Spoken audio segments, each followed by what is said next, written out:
You are watching the New American Media.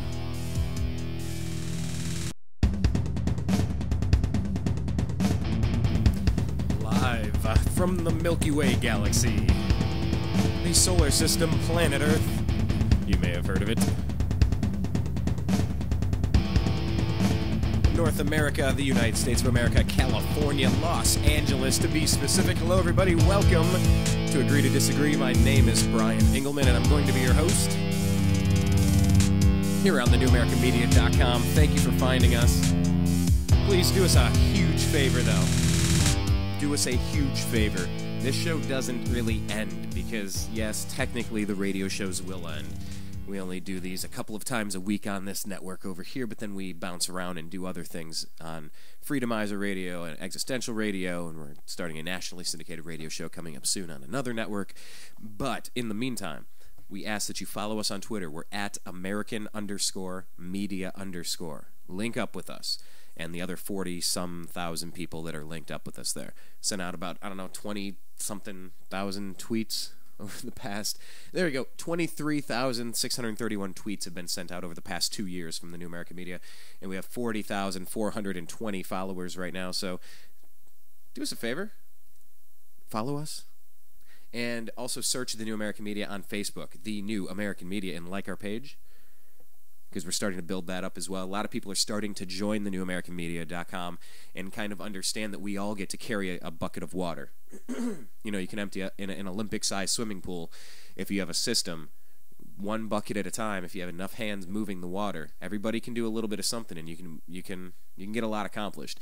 And so that's what's going to happen in 2013. So we ask that you follow us on Twitter, you like our Facebook page, and you go on YouTube, youtube.com/the New American Media, and subscribe to us over there.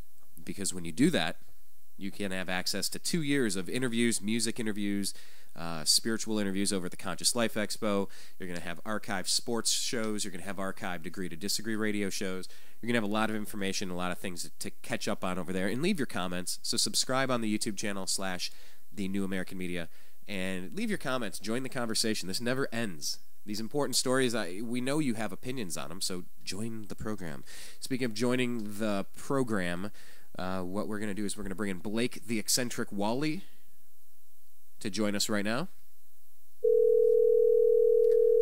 Blake is a radio host, a rabble-rouser, an internet research phenom. Hello. Blake Walley, you are live on Agree to Disagree. How are you doing today, sir? Excellent. Brian Engelman, how are you? Living the dream, but you already knew that. So I was saying that you are the general rabble-rouser. You are an internet research guru. Actually, I think I phrased it differently, but I forget what I said already. Fair enough. You are a radio host over on the FreedomizerRadio.com network, so you can go to FreedomizerRadio.com every Monday, Wednesday, Thursday, and you can listen to Eccentric Perspective, and that's the program where I have co-hosted with you for almost a year on the Monday shows from noon to 1:30 p.m. Pacific, and you can also sign up for the podcast by searching on iTunes under Eccentric Perspective, and you're on Twitter at Eccentric99. So is there any other way of communication I left out of that initial introduction, Blake? No, I think we got it for now. Okay.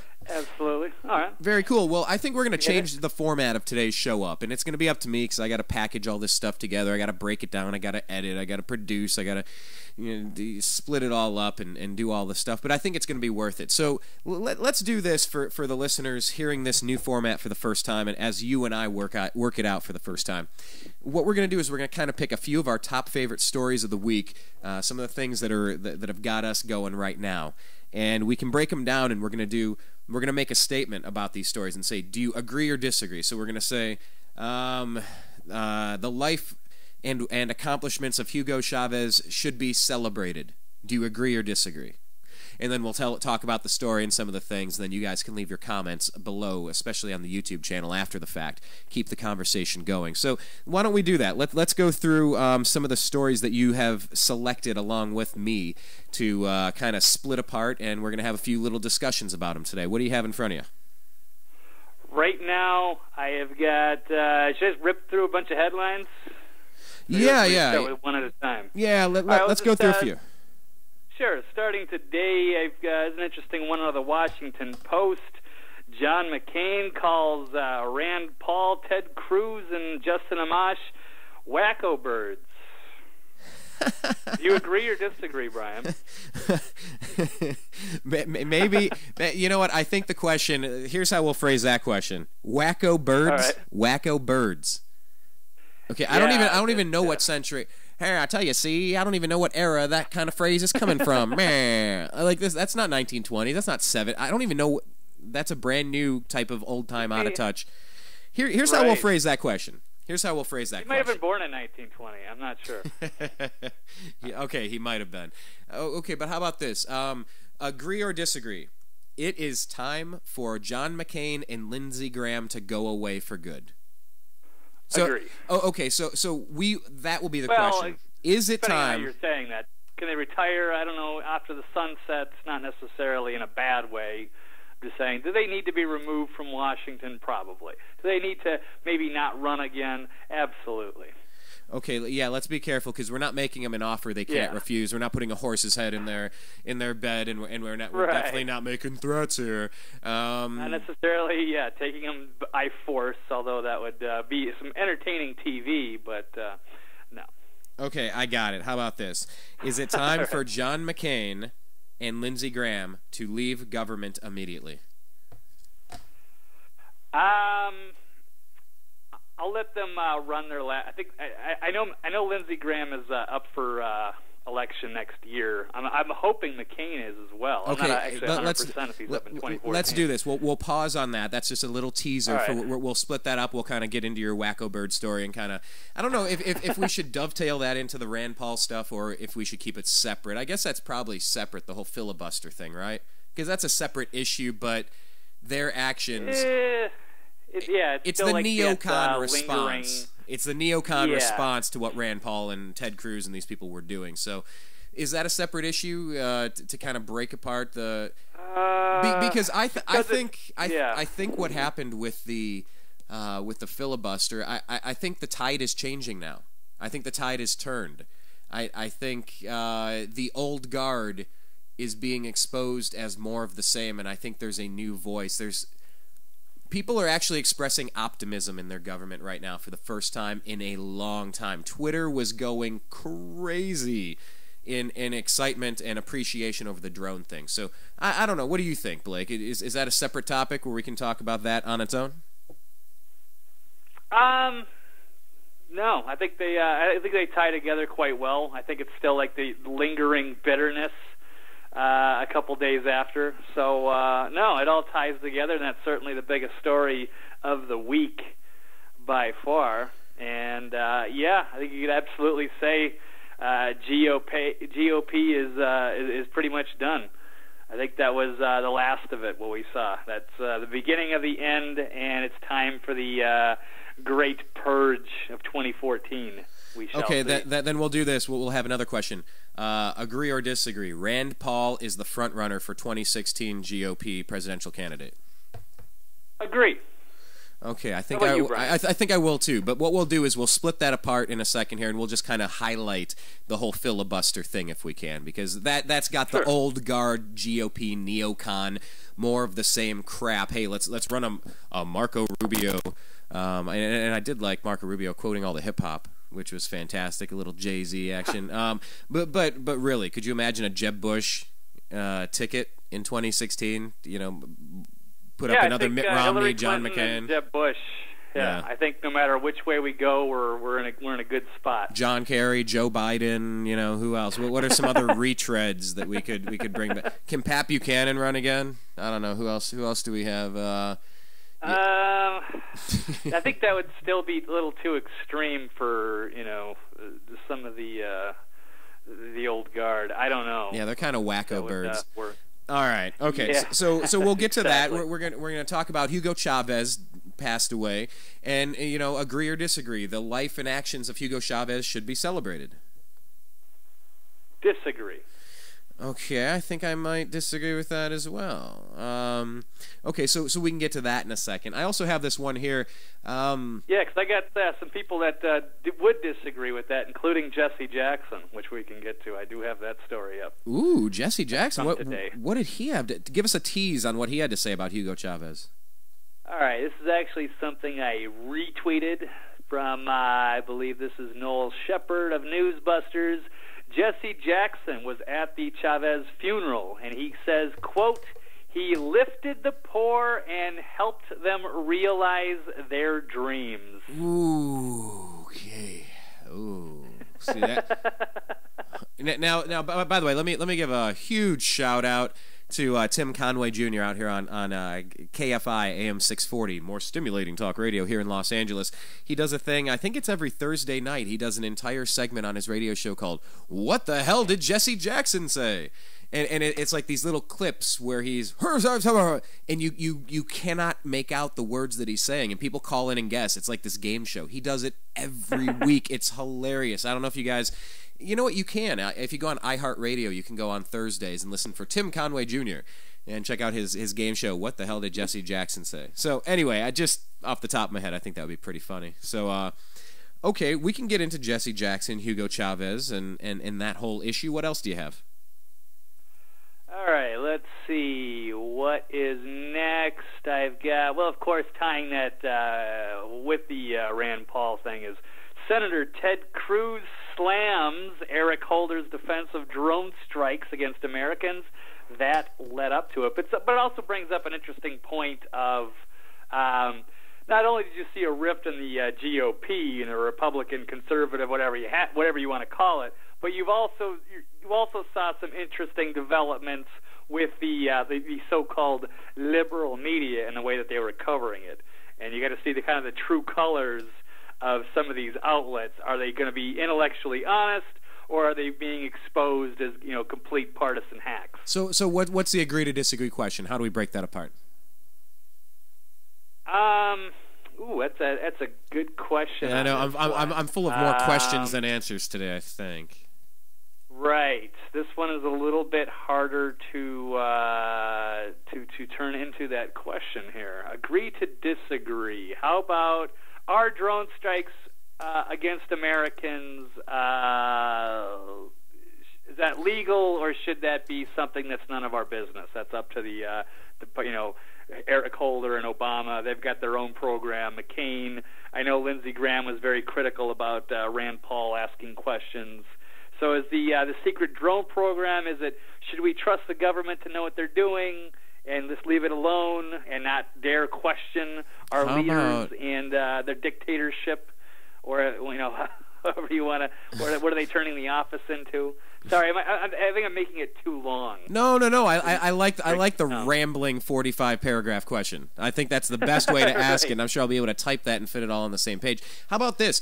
Do you trust the next president to not kill you with a drone? Because that's where people get wrapped up. That's where people get wrapped up. They say, well, all these Republicans and conservatives and neocons are like, well, Bush was fighting terrorism. I trust Bush to protect us. Look, nothing happened on our ground after September 11th. He did a good job protecting us. Whatever you have to do. What about Obama? Oh, no, you can't let Obama have that. And then the people now, all the silent liberals who were screaming about Guantanamo Bay and waterboarding. No, I don't want to get waterboarded, but come on, you're still alive at the end of waterboarding. Would you trust Dick Cheney? Ask these neocons, ask these Republicans. Oh, would you trust Dick Cheney and Donald Rumsfeld to just pick people off? Whether it's a Michael Moore, and people saying, "Oh, Jane Fonda, that was a stupid comment." Really? Because she was hanging out with the terrorists, hanging out with the terrorists. So if you're loosely affiliated with somebody, tell me, is there anyone on your Twitter feed that might be extreme past the point of stuff you're comfortable reading? Could you therefore be associated with them if you've retweeted some of their stuff? What if you've had conversations with somebody on the phone once or twice? Are you loosely affiliated with a vast terrorist network as DHS buys up, 1.6 to 2 billion hollow point 40 caliber bullets as they're putting spy cameras in the sky so that street lamps have audio devices to listen to conversations as cell phones GPS track you all over the globe? Are we crazy for thinking maybe the next president could be an evil person, man or woman, Republican or Democrat or independent? Shouldn't we be careful with how much power we're giving people? So I guess maybe we could break it down to the common denominator of, would you trust the next president to not kill you in a drone strike?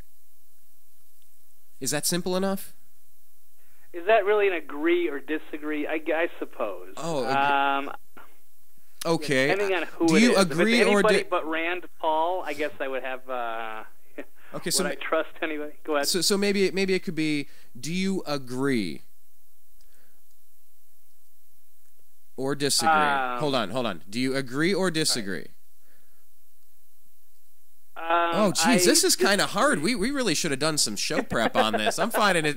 I'm going to give you the 45 paragraph rant. It's difficult to make a simple question, but yeah.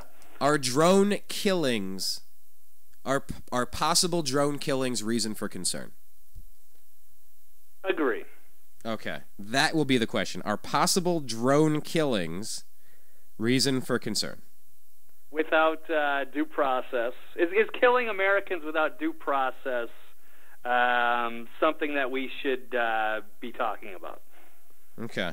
All right. I will tweak it, but are possible killings of Americans by drones reason for concern?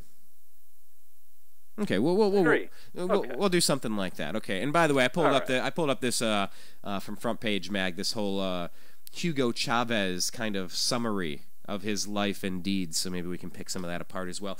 I definitely wanted to get to this one, the gun control. This Senator Evie Hudak talking to a rape survivor. Oh, this thing has had me burning. Blake, you know this. I called you during the middle of the week when this stuff. I know. We didn't have a radio show to go on at the time. I'm like, Blake, you gotta see this. I am so outraged. Shaking fist, you know. Yeah, I know.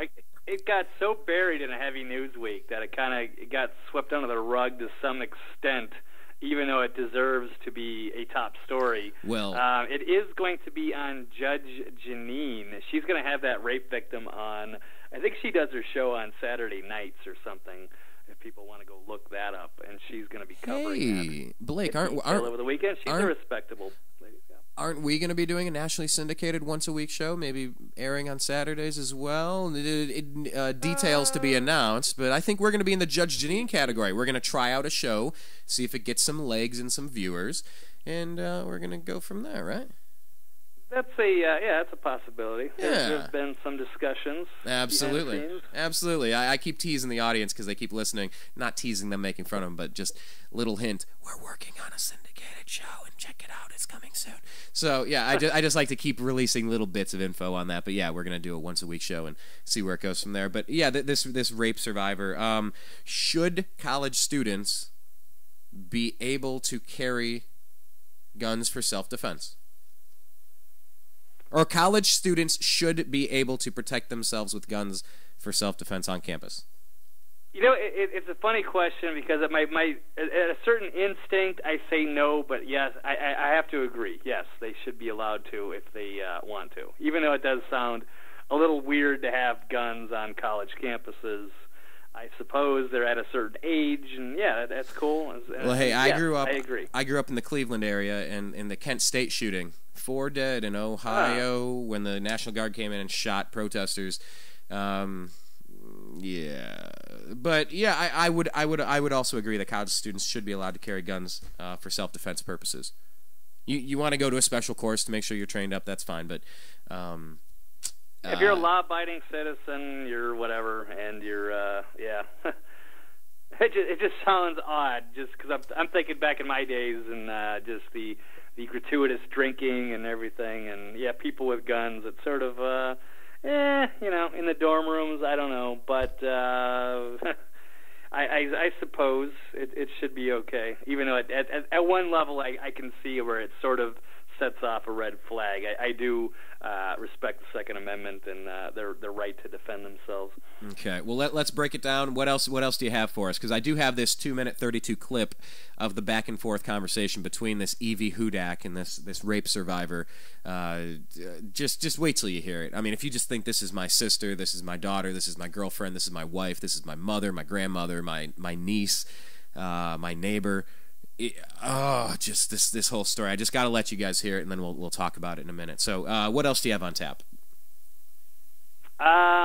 We've got the whole, I guess, not only the media, but the Department of Homeland Security are ignoring the questions on the whole domestic arms buildup. So I know we were talking about does DHS has 1.6 billion bullets or more, or 2 billion, depending on the source, but certainly a huge amount. 2,700 armored vehicles, 7,000 personal defense weapons, which are really just like assault rifles, but they've given them special names. Yeah, there's something going on. They're gearing up.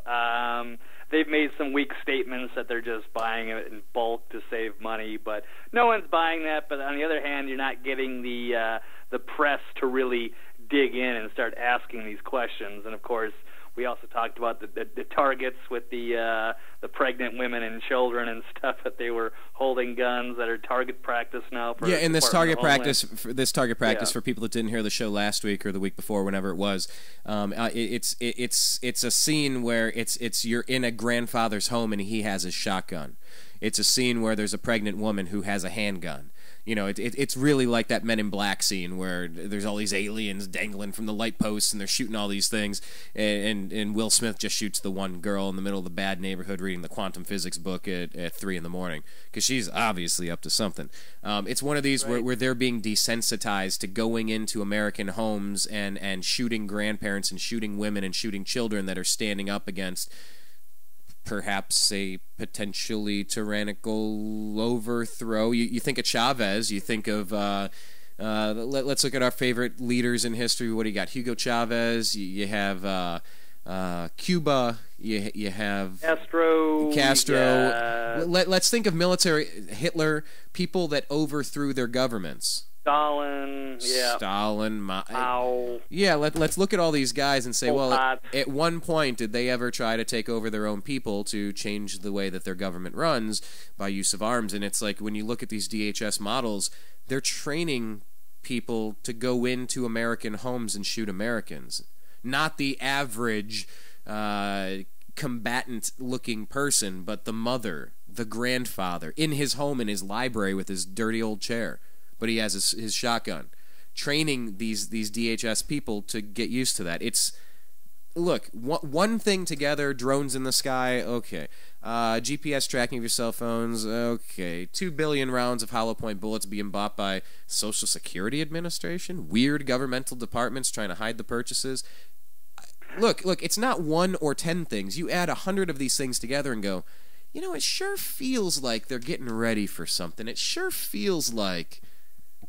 So here's the question, agree or disagree. Yeah. The domestic arms buildup by the Department of Homeland Security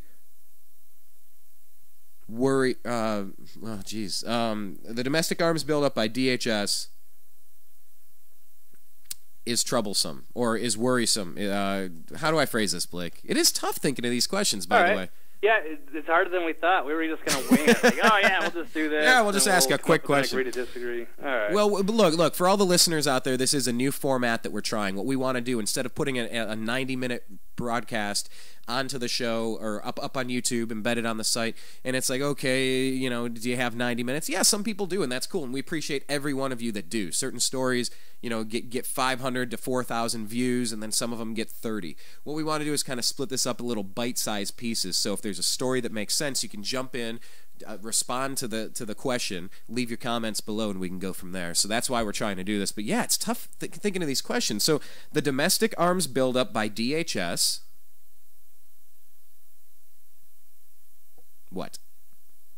Is, I don't know, something that should be ignored. Should we trust our government? Should we trust the mainstream media to do their job and just go back to, I don't know, watching the game.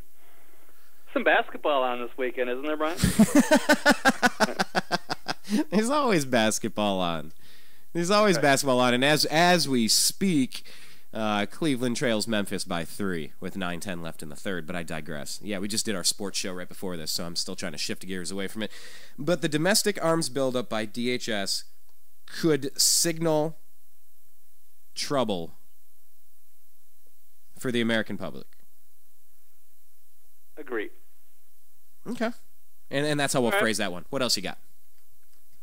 I have got, how about, well, that's part of it. Yes, the media is portraying the DHS ammo purchases as conspiracy theory rather than actually look into it and debunk it. What is next? Oh, before you go next, you know what I heard a lot? I heard a lot of things, especially as the concept of drones. I was hearing a lot of, oh, well, those are just the black helicopter people. I heard that phrase so many times. People just saying, you're crazy. You're crazy to be talking about this. You're the black helicopter people. I mean, that's the easy response. And I've heard it from KFI, John and Ken. I've heard it from people on Fox News. I've heard it from people. But then you hear weird stuff. I heard yesterday, quote, I think that Rand Paul probably did something good for the country in the last 2 days, end quote. Who said that? On Fox News? No, MSNBC. Okay. Oh, MSNBC. I think that Rand Paul probably did something good for the country in the last 2 days. I give you a hint. Don't want to. Thrill up his leg. Dude, I was gonna say Chris Matthews because I did see somewhere that said I forget what term they use and where I found that, but that they were actually praising that. I couldn't believe it. We had I 4. I didn't check it either. I had to tweet it out as soon as I saw it, and I got 4 responses instantly back on Twitter. That's why we please recommend that you follow us on Twitter. We're at American_media_, because news breaks every second of the day. Stay connected with us. And follow Blake. He's at Eccentric99.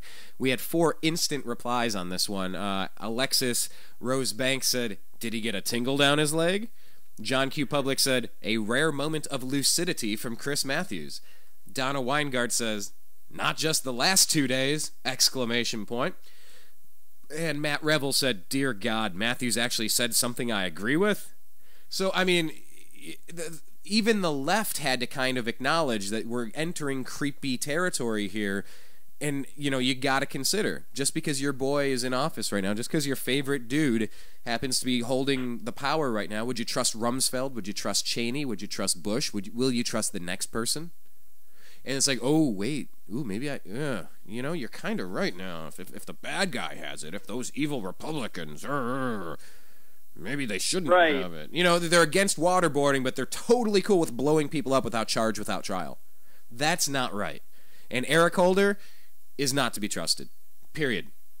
He's talked about brainwashing people against guns, heavily involved in Fast and Furious, will not give us the right answers. I mean, it's going past his point over here with the Benghazi thing. But Eric Holder's not to be trusted. He was also in an armed insurrection. They broke into the ROTC when he was in college as part of a black liberation. What was it? Like a Black Panther kind of.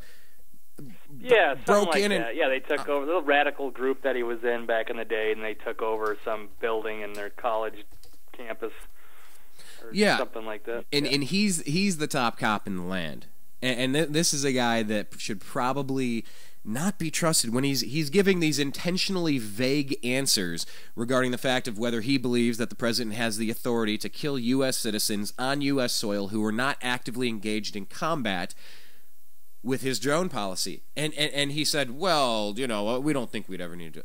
However, he is a full-blown sociopath who constantly plays games with legalese. And yes, he is like a lawyer top cop. It's really creepy and disturbing to have somebody like that as the head of the Department of Justice. An absolute disgrace.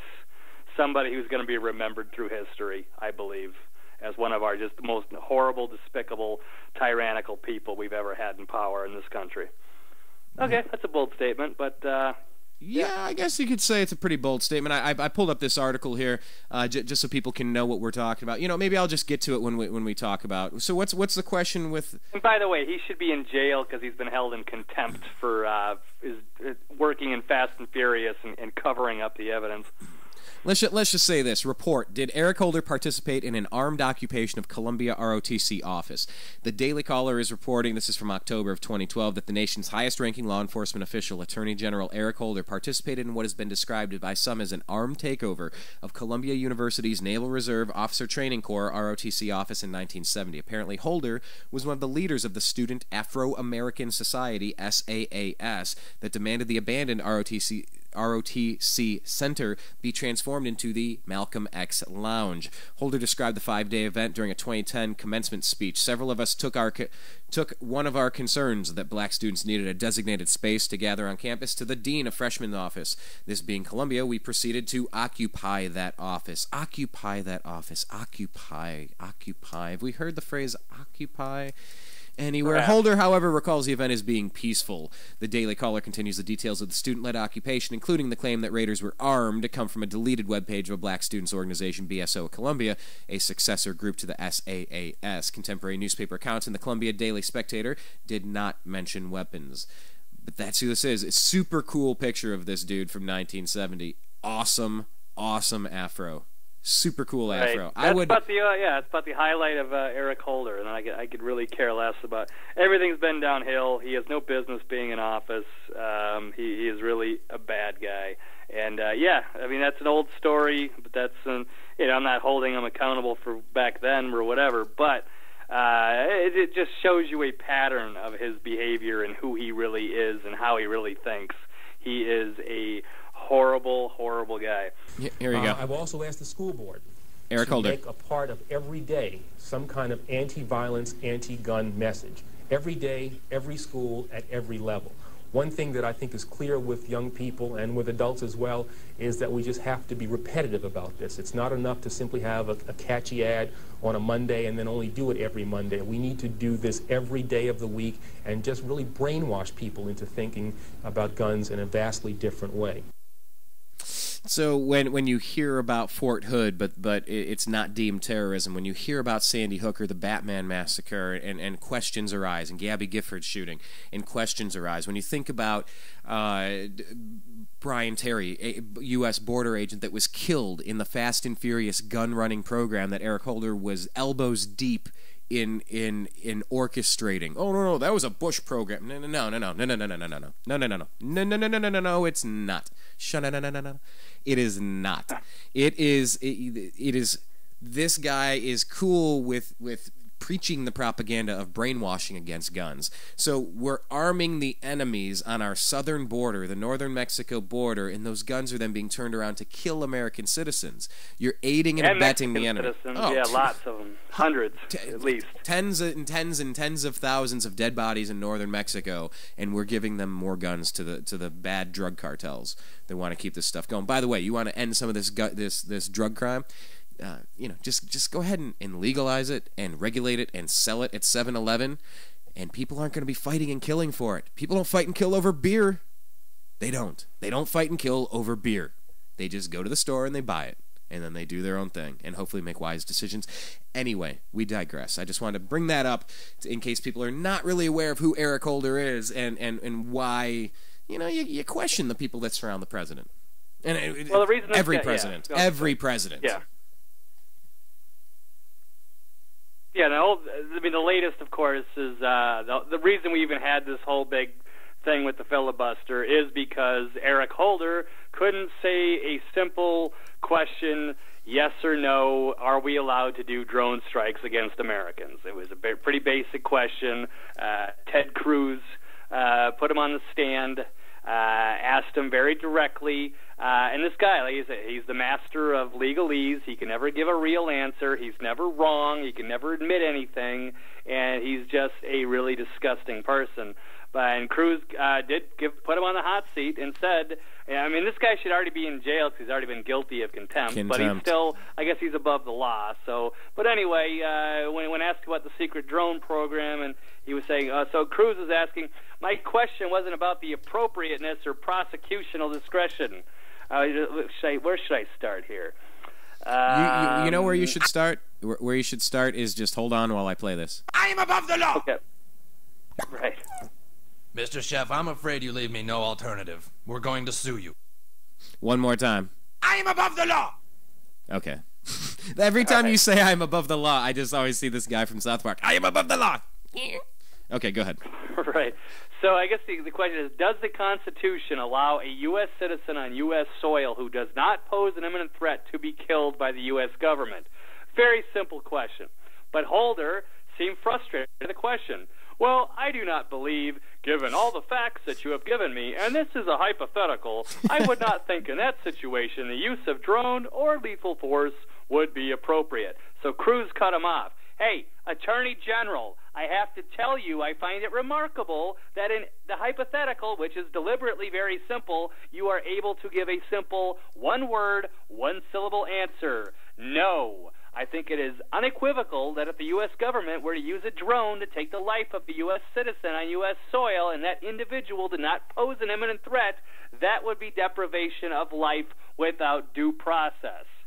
So, I mean, it was insane. And so then finally Holder said, well, let me be clear, translate my appropriate to no. I thought I was saying no, okay?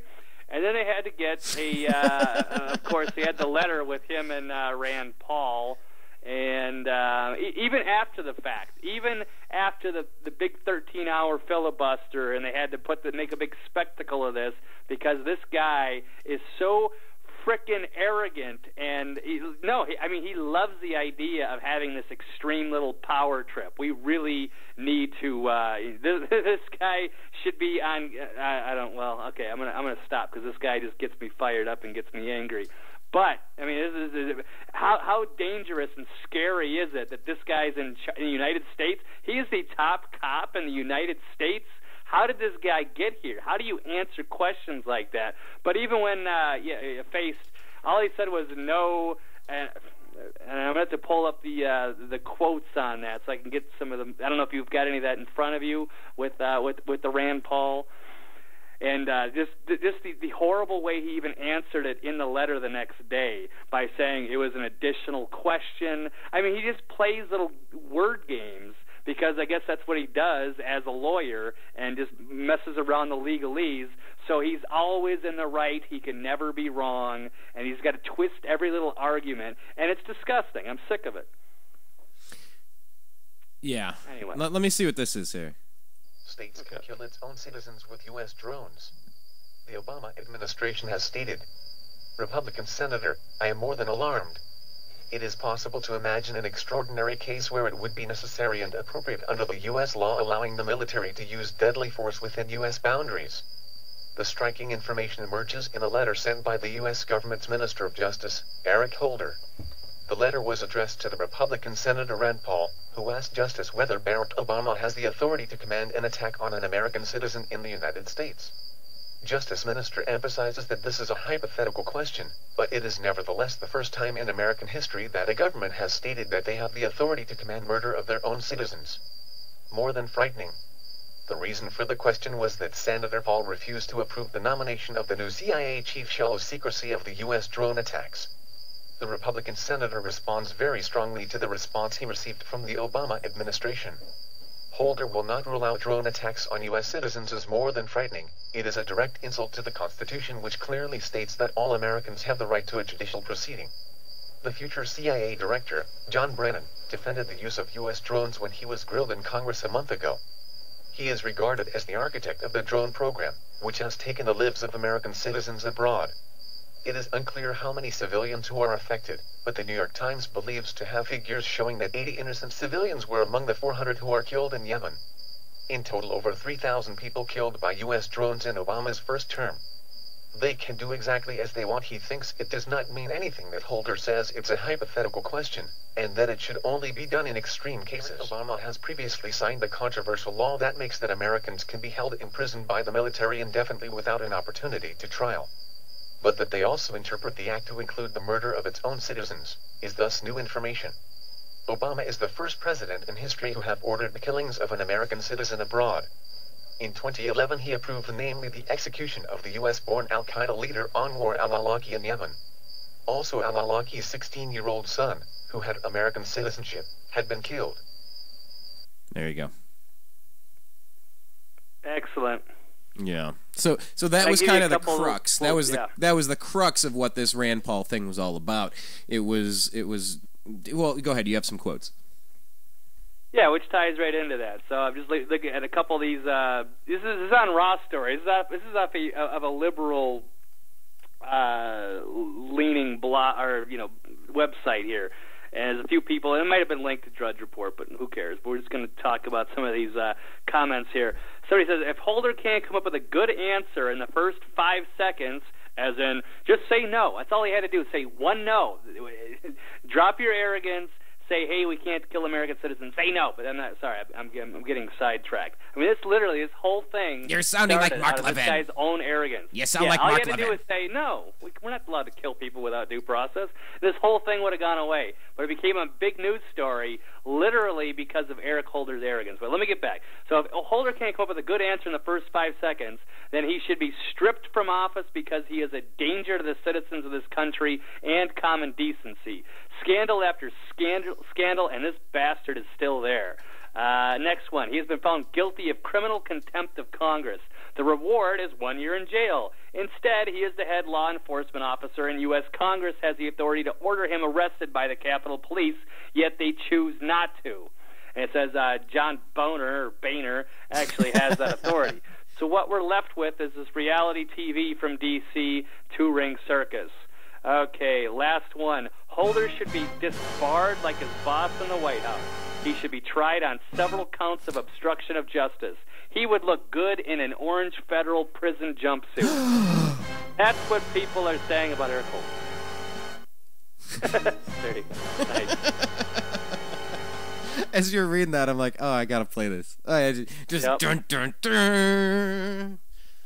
He would look good in an orange jumpsuit. TikTok, Eric Holder. TikTok, buddy. Yeah. I'm not even saying you need to throw him in jumps. This guy is not somebody who is disgracing our country. I'm not even saying you should arrest him or anything like that. I'm not saying to throw him in a federal penitentiary with an orange jumpsuit. I'm saying this guy has to be stripped of all of his power. He should not be there. He does not deserve that right anymore. Whatever they want to do. Yeah. I'm just saying now it's got to stop now. Okay. There's a And reason the drone why. program really, you look at all the fallout and the damage that this guy just caused himself, which is actually in a good way. So in one way, I'm actually glad he's got so much arrogance and he's still sitting up there because we've seen the GOP implode. We're watching the liberal media implode. We watched the whole secret drone program get exposed, and we turned Rand Paul into a rock star. So you know what? And Ted Cruz. So you know what? Maybe I should be thanking Eric Holder. Okay, let's bounce over to this. Agree to disagree. Should we thank Eric Holder because the blowback ended up doing good, a lot more good than harm. We should thank Eric Holder for the filibuster blowback. Yeah, in a way. Agree. Nobody got hurt. Nobody got droned. Yet. At least not in this country. Right. Hang on. Nobody's been droned yet. Right. I think they wanted Dorner to be the. Dorner probably came a lot closer than we think to being the first drone victim. They wanted to. I think you're absolutely right about that. They were really, really hoping they were going to get a chance to get Dorner. All right, let's bounce over to this one real quick. God, everything is better with that sound effect. I kind of want to play it for everything now on, but anyway, we'll move on to this. State Senator Evie Hudak, Democrat, has come under fire. This is in where's she from? Democrat Westminster. Yeah, from. Well, now I'm kind of confused. Okay, Kind of. It's a second state person from Colorado that's made incredibly stupid comments on gun control. Well, State Senator Evie Hudak, Democrat, has come under fire for comments she made to a rape victim during a committee hearing concerning a bill banning concealed carry weapons from college campuses. Amanda Collins, 27, of Reno, Nevada, testified against House Bill 1226 before the State Senate Veterans and Military Affairs Committee at the Colorado on Monday? Sorry, I can only read what's in front of me here. Collins, a victim of rape, shared her story with the committee and said she had been permitted to carry a concealed gun.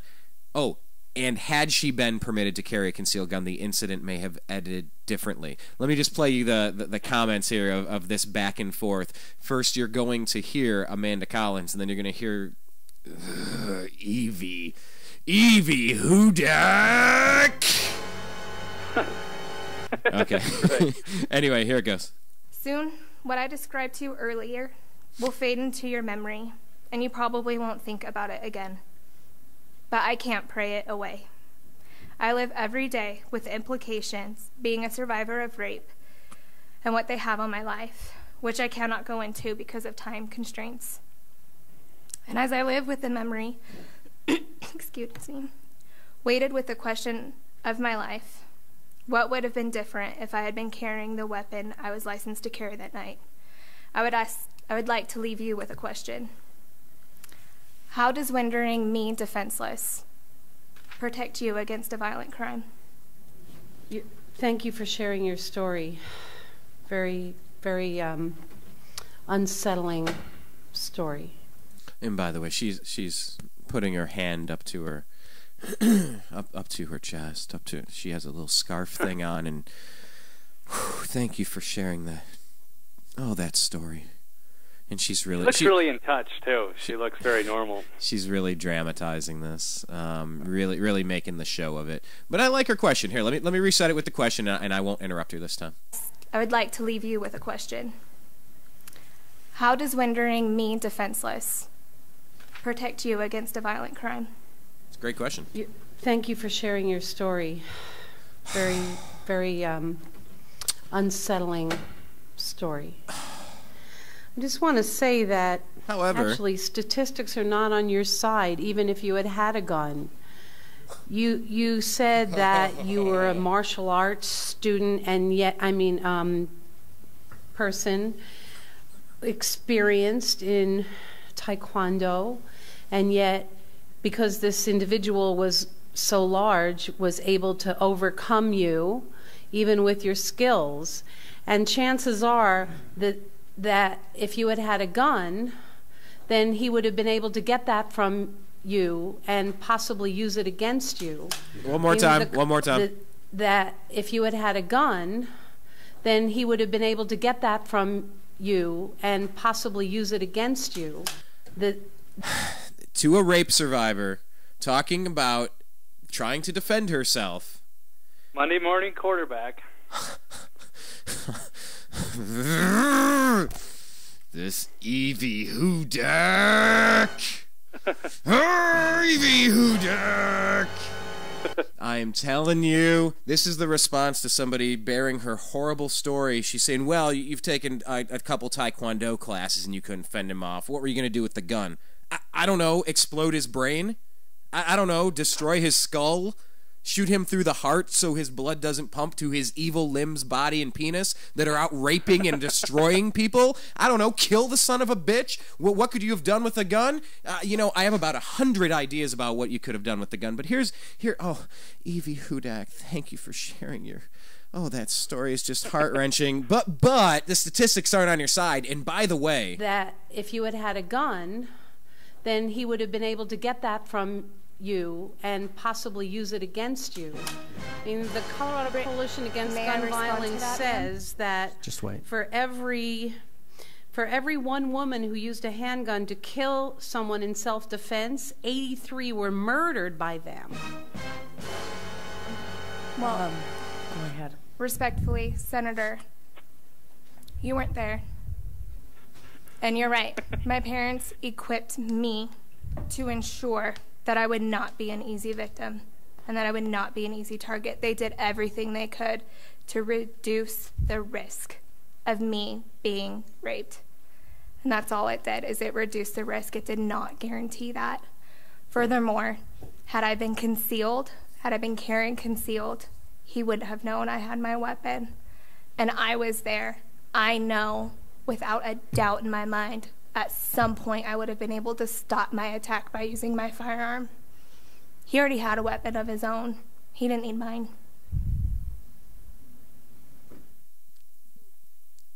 I don't even have words, Blake. Yeah, and then of course those figures that she used, her statistics were completely warped.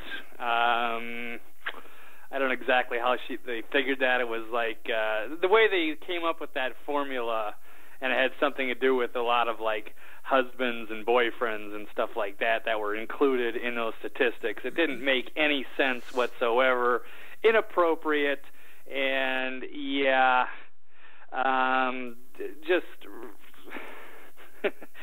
yeah. How do you? I don't know. I don't know how you can sit up there and say that kind of stuff and act like you know what's best for people. Yeah. Here's one more time what she said. And chances are that if you had had a gun, then he would have been able to get that from you and possibly use it against you. He's using his penis against you already. The gun can blow his skull apart to get this evil monster and maybe his herpes, AIDS, and hepatitis away before you're damaged for life. I don't understand why, Blake, I just don't get it. I don't get why people think that we're supposed to walk around helpless. I don't get why people like this... Evie should have just got a rape whistle and then just tried to run while or whistling. pee her pants. That was another. Or peed herself. That's the other Colorado lawmaker that was doing that. Right. Pee your pants. What was? I'm telling you, life is so much better with sound effects. What was that? Right. That was a Family Guy where Peter had like theme music everywhere he went. It was like dun, dun, dun, dun, dun, dun, dun, dun. I don't know, whatever it was. What was the other Colorado guy? Do you remember the name? No, I can't remember the name offhand. I remember looking up his Twitter profile, and I remember just the... he kind of stopped tweeting right after he got those comments got in the news. I thought that was kind of funny. But just some nobody, but trying to make a name for himself. No, here, we got him. Really just, yeah. During a debate over gun control in the Colorado legislature, a bill was presented to eliminate legal conceal. Okay, this is Joe Salazar. Sorry, I got this for the quotes, there not are the some base. gender inequities on college campuses. This is true.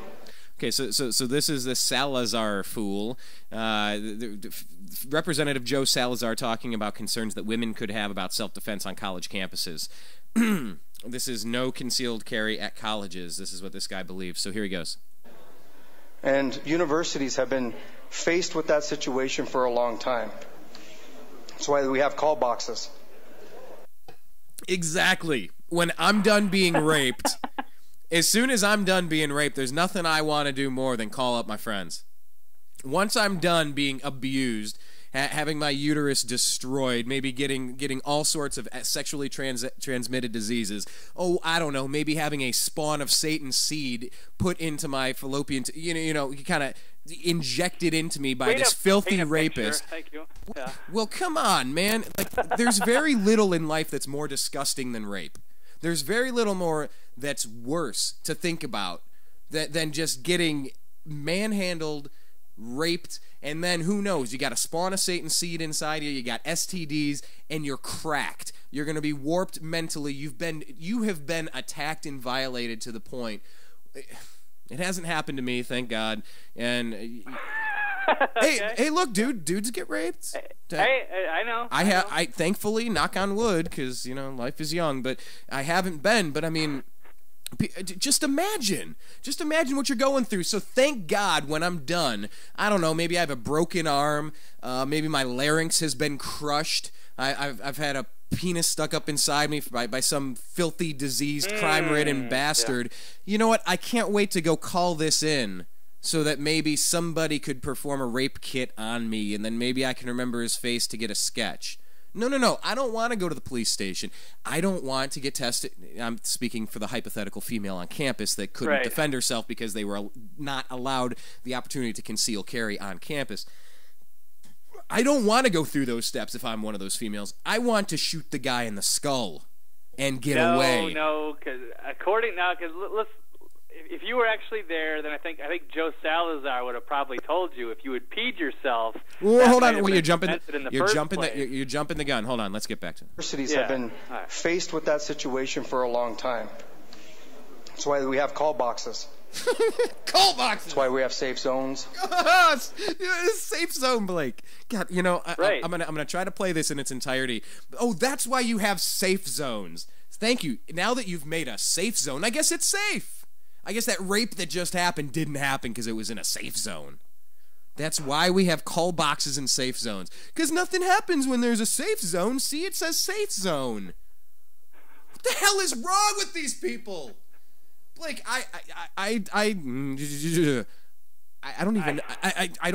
okay, here's what I'm gonna do. I'm gonna try to be quiet. I'm gonna let this guy clown around. I'm gonna let him finish making. I'm gonna try. I cannot promise that I can stop interrupting him, but thankfully there are safe zones where rapes don't happen, except if they do. And thankfully there's a call box that can prevent a rape from happening, even though you can't get to it once you're overpowered. Let's be realistic. Even if you had a weapon, he probably would have just used it against you. The facts are not on my side. But yeah, I'm just one of those black helicopter people. On your side. Yeah, I'm one of those black helicopter people that think that there's potential rapists that might want to stick their penis into people from time to time and do bad things to them. Oh, and the black helicopters are going to come down too. What a clown. You don't live in an evidence-based world, said Hillary Clinton. Anyway, here's this guy. Gender inequities on college campuses. God. This is true. And universities have been faced with that situation for a long time. That's why we have call boxes. That's why we have safe zones. Right, then it's safe. That's why we have the whistles. The whistles. Because you just don't know who you're going to be shooting at. And you don't know if you feel like you're going to be raped, or if you feel like someone's been following you around, or if you feel like you're in trouble, and when you may actually not be, that you pop out that gun and you pop around at somebody. No. Let's not pop around at somebody. Let's let a rapist pop around into a helpless female. No, let's do that. It's cooler that dudes get to carry around carry weapons in their pants if they choose to violate somebody like that, to commit acts of violent sexual abuse by raping someone. They can carry a concealed weapon in their pants. They can carry around a penis that's going to abuse people. They can carry a weapon, but a less physically gifted, a less physically endowed, a less strong female, for example, because this can't happen to dudes, I guess. Anyway, they can't defend themselves, but he gets to walk around with his little weapon. That's fantastic. But that's why we have safe zones and call boxes, Blake. Okay, I really have to. I need to let you steer this. I'm going to step away from the wheel for a second. I need you to steer this because I'm going to do that moment of Zen thing where I take a few deep breaths and calm down on this, because nobody has the right to tell me or my family or my friends or my neighbors or anyone I give a crap about that they are not allowed to defend themselves. We have a Second Amendment in this country. Nobody can take that crap away. I don't care how uncomfortable that makes you. You want to go to another country, you can go. We are allowed to protect ourselves in this country against rapists, against drug dealers that want to kill you for whatever reason, idiots, random gang violence for initiation. There are 100 different ways that weird stuff can happen every single day. And we have a right to defend ourselves. We have the right to protect ourselves in case of worst case scenario. And nobody, including this clown, talking about rape whistles. Yeah, nothing I'd rather do than hum a little tune on a rape whistle. Hang on, I got a rape whistle. Blake, here. Let's do a little. Get the kazoo out, yeah. Let's do a little. Why don't you come up to me and be the rapist, and I'll be the girl. Now I'm a little concerned. I'm walking. Hang on, how do I do this? Like we're doing like a War of the Worlds broadcast, like it's 19 whatever. So hang on, let's see if I can do this. Hey, baby. No, hold on. What's going on? Hold on. Right, I'm walking. Can you hear me walking? Right. Yep. Okay. Now you start walking behind, and I. Yep. Kind of start walking a little faster, and then I stop, Right. and then you turn around and say something to me like, "What do you say?" Hey, baby. I don't know. Get Hey, baby, that's a cute little dress you got there. That's whatever. Gotta go to class. Goodbye. And then you're like, right? And now you're raping me. Right. Excuse me. Who is this guy? Joe Salazar? Excuse me. Yep.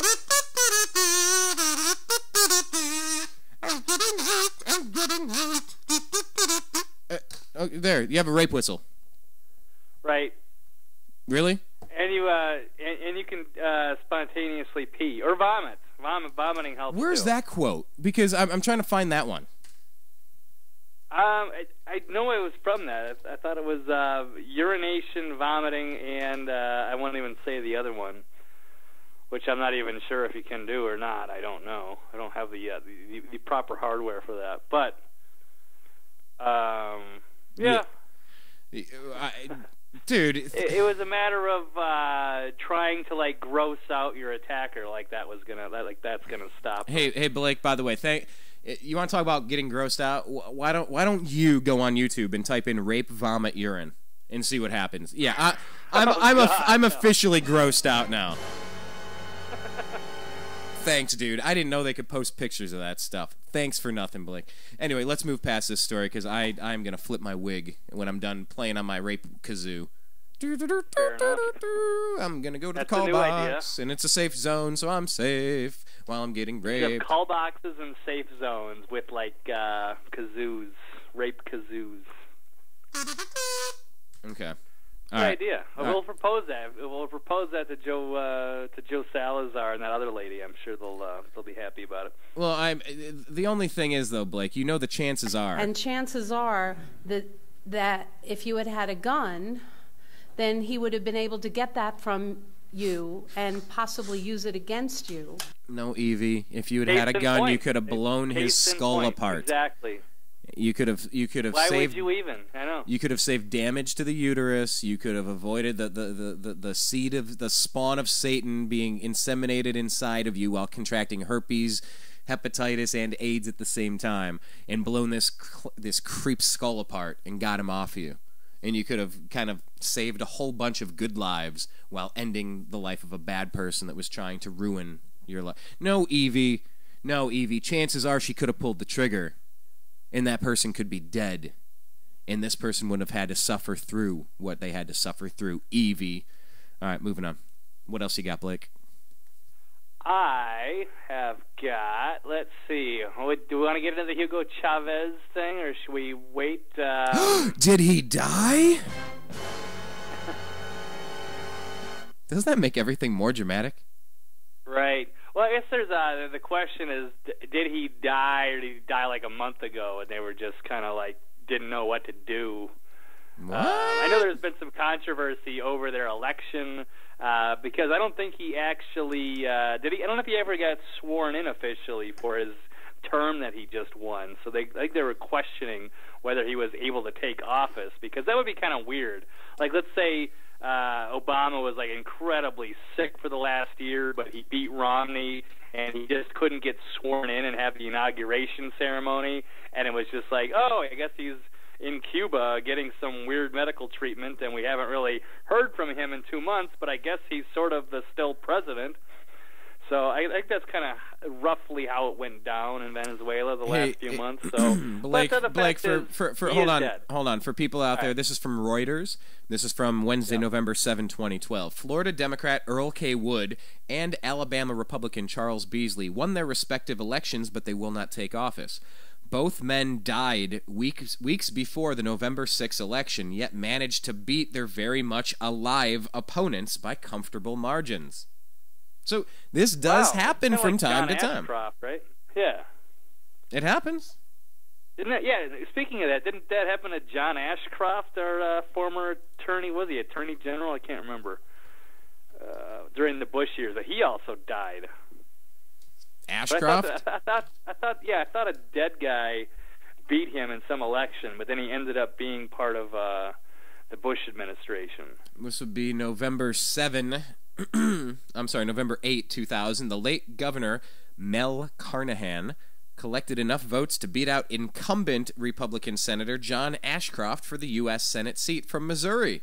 The incumbent Ashcroft... You were awesome on the research. That was very impressive. The incumbent Ashcroft was left running against a dead man after his opponent, the popular sitting governor, died in a plane crash on October 16. By that time, it was too late to remove Carnahan's name from the ballot.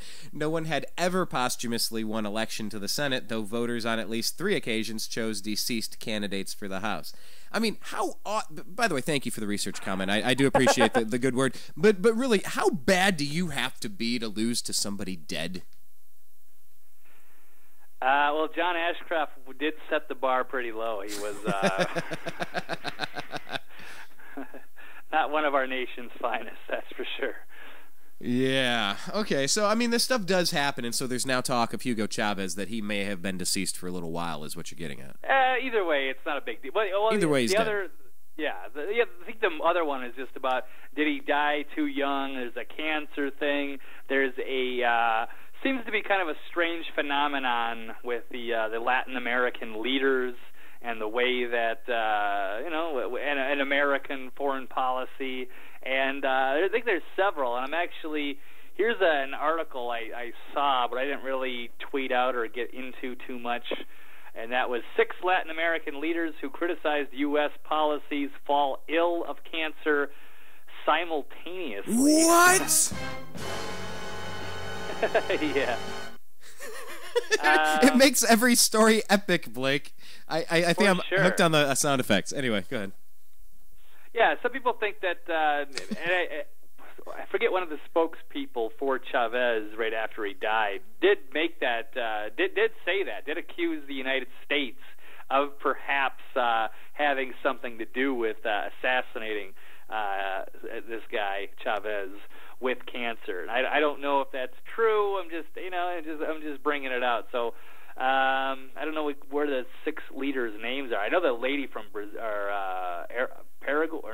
Argentina, I do believe. So we got current Brazilian President Dilma Rousseff, Paraguay's Fernando Lugo, former Brazilian leader Luiz Inácio Lula da Silva. They've all been hitting cancer with the last few years.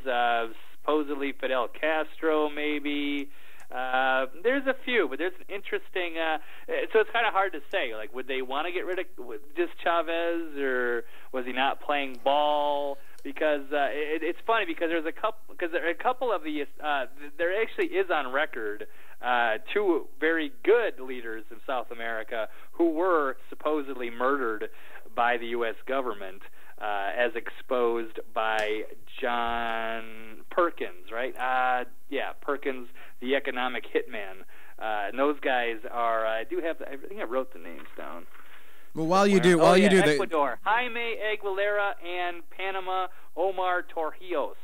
They were guys who were honorable, wanted to give prosperity to their people. The U.S. said, no, we want to make deals with you, exploit your labor, get our corporate machine in there. And they didn't want to play ball, so they were both mysteriously died in plane crashes not too far off from each other. So, I don't know. Both went down in a plane crash? Yeah. What? Of course, the U.S. has overthrown Mossadegh in Iran. Of course, we ran the proxy war that led to the end of Gaddafi. I mean, the U.S. seems to have a history of meddling with other countries' leaders. Well, then why would we be concerned? Why would we be concerned about drones that could kill Americans? It's not like we do things like that anywhere else, right? Right. Oh, thank you for your touching story. However, the facts just don't support what you're saying. You're the black helicopter crowd. Chances are, if you restrict drones, you'll probably be killed with the drone or something, right? Who knows? Okay, so here's the agree to disagree. And by the way, I was calling Rant Paul, and I thought it was hilarious. Rant Paul. Great. I loved it. It made me smile. But here's the agree to disagree question here. The life and actions of Hugo Chavez should be celebrated. Agree or disagree, Blake? Disagree. Okay, let me give you a little bit of a background here, because I've had to do a little research, and this is just frontpagemag.com. Hugo Chavez was born July 28, 1954, raised largely by his grandmother. By the way, I'm doing this as a public service announcement. I'm doing this because maybe you're not familiar with the background, and I had to do a little research of my own. And I'm not done. This is just one site. This is one slant, so it is what it is. But born in 1954, raised largely by his grandmother in the western state of Barinas, Chavez began nurturing his fascination with Marxism at an early age, boosted by Castro's revolution in Cuba in 1959. His education led him to despise imperialist America, even as he idolized Castro and 19th century South American liberator Simón Bolívar. He eventually joined the army after failing to fulfill his dream of becoming a Major League Baseball player. Didn't know that. In 1992, in 1992, after rising to the rank of lieutenant colonel, Chavez led an unsuccessful coup against then-President Carlos Andrés Pérez. Didn't I say that in some nations, sometimes people on the inside try to overthrow and reinstall a new system? Anyway, I digress. That could never happen here in America, even with the president. Scores of civilians and soldiers were killed, but Chavez won a large populist following as a result. He was jailed, but then released 2 years later by then-President Rafael Caldera. 4 years later, Chavez was elected with 57% of the vote. Chavez changed the nation's name to Bolivarian Republic of Venezuela, and often appeared in front of huge paintings of Bolivar. The message was clear. Venezuelans were invited to think of him as a second coming of a historical hero. Yet shortly after he won the vote, a lawyer from Barinas told Newsweek magazine what had really occurred. Quote, Venezuelans are dreaming of a savior, but Chavez is a dictator. People didn't know what's going on. After his inauguration in 1999, Chavez rewrote the nation's constitution, precipitating a special presidential election in 2000, giving him a 6-year term. Hey, I'm in power now. Hey, forget about it. Now I'm in charge. Now it's my way. My way or the highway. 1999 was the year he also began traveling. Yeah! He also began traveling around the world. I'm really feeling those lighters. Yeah! Ingratiating himself to a number of America's enemies while he began traveling around the world. While in communist China, Chavez put his cards on the table. I have been very Maoist all of my life, he declared it at the time. Maoist. I believe that power comes primarily at the end of a gun. Wasn't that one of Mao's famous quotes? He declared at the time. He was also successful. 49 million dead people. 49 million dead people. They were overpopulated. You know, what are you going to do? 49 million dead? No! Okay, back to the story. So in 1999, that's the year he began traveling around the world, ingratiating himself to a number of America's enemies. That's great. While in communist China, Chavez put his cards on the table. I've been very Maoist all my life, he declared at the time. He was also successful in getting OPEC to pump up oil prices. Steadily, Chavez's democratic revolution began to resemble the dictatorship his regime inevitably became. The legislative and judicial branches of the Venezuelan government were subordinated to his authoritarian rule. He stacked his government with military officers, emulating the juntas that ruled Peru and Panama in the 70s. The Constitution became increasingly irrelevant. Let me say that again, as if it doesn't apply to today. The Constitution became increasingly irrelevant, a reality most recently emphasized when Chavez's absence still allowed him to win inauguration last January, just like what you were referencing. That absence should have triggered certain procedures, but they were completely ignored. Drone strikes on United States citizens on U.S. soil who are not actively engaged in combat. Chavez also politicized Petróleos de Venezuela, PDVSA, the state-owned oil company, whose output has declined by almost half from 2000 to 2011. This combination of factors, as well as Chavez's interminable rants, one went on for almost 10 hours. Ha! You didn't beat Rant Paul. Polarized the nation to the point where Chavez was himself ousted in a short-lived coup in 2002. Did you know that one? He was once himself ousted in a short-lived coup in 2002, Blake? Barely. Yet his that's why I'm reading this, because I was not aware of these things as well. I don't really care about Venezuela on a day-to-day basis. Different interest in 2002. Yeah, that was a while ago. Yeah, I was, well, let's not get into Probably getting drunk or watching sports, playing video games. You know. Wow. Take away the word probably, and I think I'm right there with you. Yet his populist supporters, angered by TV images of the nation's former elite reveling in victory, restored him to power 2 days later. Chavez was hardened. I'm wrapping this up here. Chavez was hardened by the coup attempt, which he blamed on George W. Bush. His hatred of America and capitalism drove him into alliances with other Latin American leftists, with whom he formed the Bolivarian Alliance for the Americas, ALBA. Jessica Alba. In effort to counterbalance American hegemony. That counterbalance also included tactical support for the Communist Colombian Terror Group, Revolutionary Armed Forces of Colombia, or FARC. I know you know the name FARC. He formed alliances with Libya. Oh, I've heard of Libya. Iraq. Oh, I've heard of Iraq. Iran. I've heard of Iran. Syria. Holy crap, you were saying a second ago, Blake, that the U.S. is involved in a whole bunch of different things. And so you have this guy here, Chavez, and you also have Libya, Iraq, Iran, Syria. Do we have troops in any of these countries? Yeah, it looks like all of them except for Iran, yeah. You don't think we're in Iran? You don't think we've been in Iran for 20 years? Anyway, well, I know. I'm some kidding. people in all those places, the jackals. I kid. now I'm doing like the Triumph. I kid. Triumph the insult comic dog. He formed alliances with Libya, Iraq, Iran, and Syria, and former members of his military alleged he supported Al Qaeda as well. So what am I quoting Triumph the insult comic dog and Fred Durst within the same story about Hugo Chavez? What is going on here? This is an epic story that I'm reading, Blake. It is an epic moment. So Chavez forged more dubious alliances during a 2006 trip. They included Belarus dictator Alexander Lukashenko, Vladimir Putin, who sold Chavez $3 billion worth of military hardware, and Iranian President Mahmoud Ahmadinejad, who awarded him Iran's highest state honor, the Islamic Republic Medal, for supporting Tehran's nuclear ambitions. Oh, this is great. What is that phrase? Axis of evil? In the same year, he referred to Israel as one of America's imperialistic instruments, and President Bush as the devil, an extremist, an aspiring world dictator, and the spokesman of imperialism. This year it was revealed that Chavez was keeping Venezuelan Jews under surveillance because he considered them a fifth column. Chavez's ongoing relationship with Iran was despicable. He acted as their banker in order to help them avoid sanctions and allowed them to open factories in remote locations likely to pursue weapons production.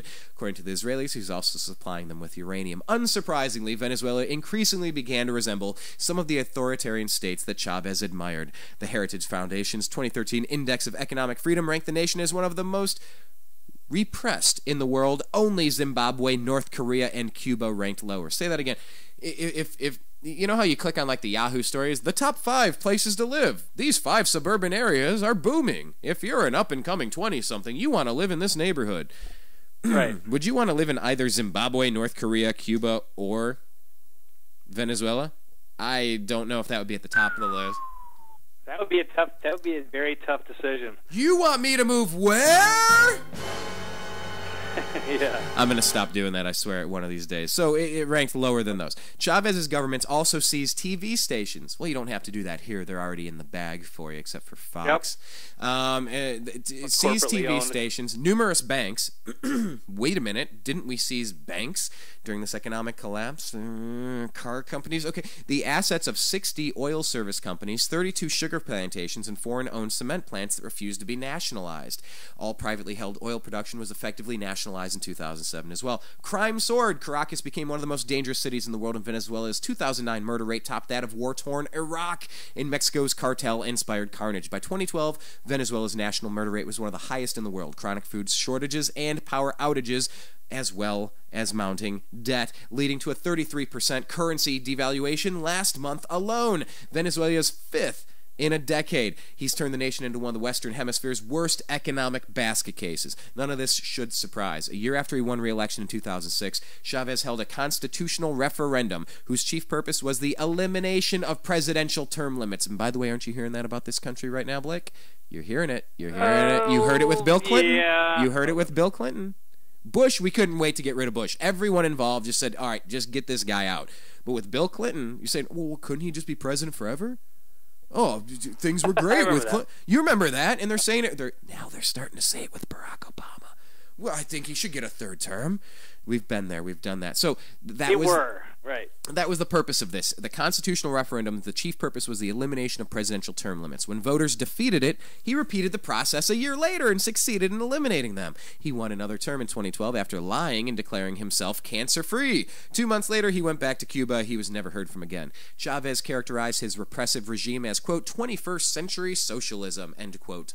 In reality, it bore a striking resemblance to the repressive regime of Fidel Castro, a man he idolized, and whose nation he kept propped up with cheap oil in return for the training of his private army of enforcers known as the Bolivarian Circles. Chavez's regime, in turn, has largely been propped up by China, which has subsidized Venezuela with a $36 billion loan that's being repaid in oil, not cash. And as of September, the state-run oil company, in a nation sitting on some of the largest oil reserves in the world, is now paying its debt by issuing bonds, a.k.a. IOUs. Wrapping up now. Thus, despite his bravado, his charisma, and a host of other dubious qualities that endeared him to leftists, Hugo Chavez was little more than a self-aggrandizing authoritarian thug. His grandiose schemes did little to alleviate the country's economic woes, yet he leaves behind a hand-picked successor in Vice President Nicolas Maduro, and enough of a political apparatus that the constitutionally mandated election required to take place in 30 days will likely bring nothing more than a formality, officially instating Maduro as a president. Henrique Capriles, a charismatic opposition candidate who lost the October election to Chavez, may mount a challenge, but it's unrealistic to expect him to coordinate a viable election campaign in the space of a month in a nation where Chavistas have all but eliminated opposition media. Chavez is dead. Sadly, the authoritarianism that he nurtured will likely live on. So I just, this did get a little wordy. That's why I sped up toward the end, because I was getting tired of hearing myself talk myself. But it's important to kind of go back and understand, who is this person? You know, why does Sean Penn love him? Why does Oliver Stone love him? Why does the left love him? Michael Moore. Didn't he say get a dog? Jesse, what did Jesse Jackson say? Tell us about that. All right. Today, Hugo fed the hungry. He lifted the poor. He raised their hopes. And he helped them realize their dreams. Let's see, here's the full quote. He got to speak at the funeral. Jesse Jackson, and here's his quote. So how do we measure a great leader? By how he treats the least of these. Hugo fed the hungry. He lifted the poor. He raised their hopes. He helped them realize their dreams. And so today we mourn because we've lost a life. But we have a lot left. We have a stable government, an orderly transition, and we pray the presidents of our great nations will meet soon and find common ground. And while it may be politically difficult, it is the morally right thing to do. And so even Noel Shepard says, isn't it amazing how liberals adore despots? So, yeah, I know there was some interesting comments I'll have to dig through here. But anyway... Yeah, there's Jesse Jackson for you. So I don't know how they got so buddy-ish, but yeah. You don't know how people of a similar ilk could find commonalities between themselves. Oh, by the way, he also had over $2 billion worth of personal wealth, and the whole point is. The thing with that socialism, when you're feeding the poor, I mean, he lifted the poor. He basically kept people poor and then gave them, welfare, and then they acted like that. It was like doing something for them. And it's just basically it's creating a large dependent class, which is the communist model.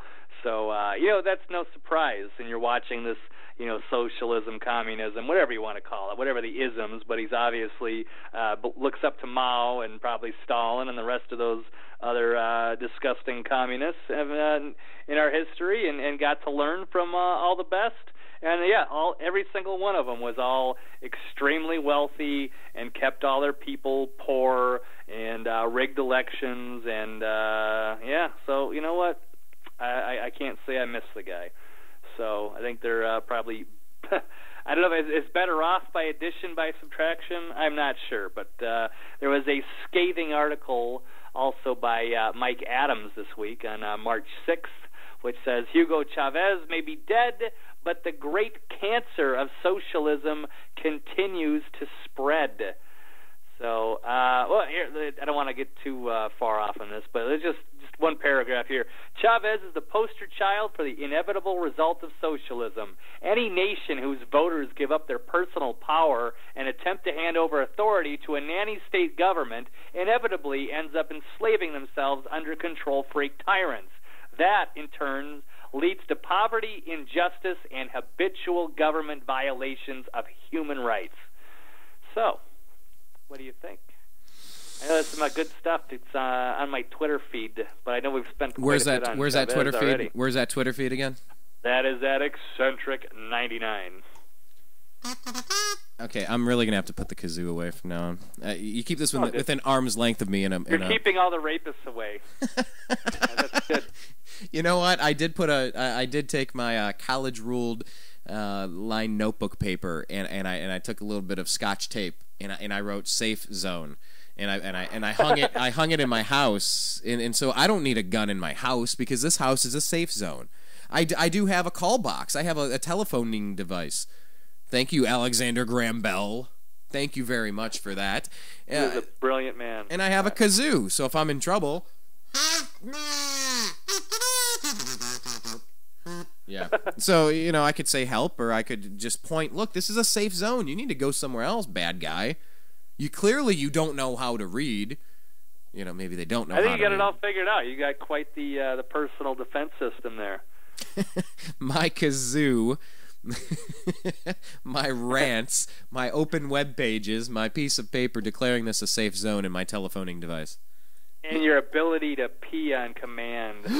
What? That scares off the would-be rapists. Nobody wants to rape somebody that peed their pants.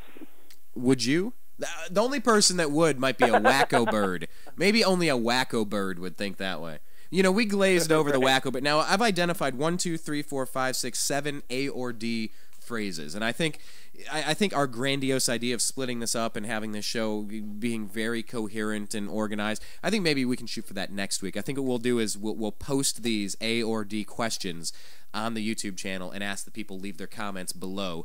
But we kind of skimmed over the Angry Bird, no, the Wacko Birds, John McCain thing, because the question that, so John McCain has got a problem with these upstarts, these young whippersnappers. Well, maybe it's him that's right, and the rest of us just don't get it. Maybe, we should all learn something from John McCain and Lindsey Graham, and they've got it figured out.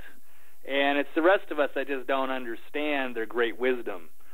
So, but anyway, McCain and Lindsey Graham were not amused by Rand Paul, I should say, is Filibuster. So yeah, but he called not only Paul but also Ted Cruz and Justin Amash. He called them all wacko birds. So that really put them in their place. And yeah. That'll fix them. No, Justin Amash did write back on Twitter. He said, Senator McCain called Senator Rand Paul and Senator Ted Cruz and me wacko birds. Bravo, Senator. You got us. Did you come up with that at dinner with Barack? That was a... I love it! Yes. It is a Hashtag battle. Dinner. Look, it is a battle right now inside the GOP. Either we're getting more of the same Bush crap, we're getting more of the same Mitt Romney, John McCain, huge, bloated, progressive, quasi-neocon, Republicrat thing, or you're going to have people stand up for the Constitution and they're going to have to challenge these old birds. Did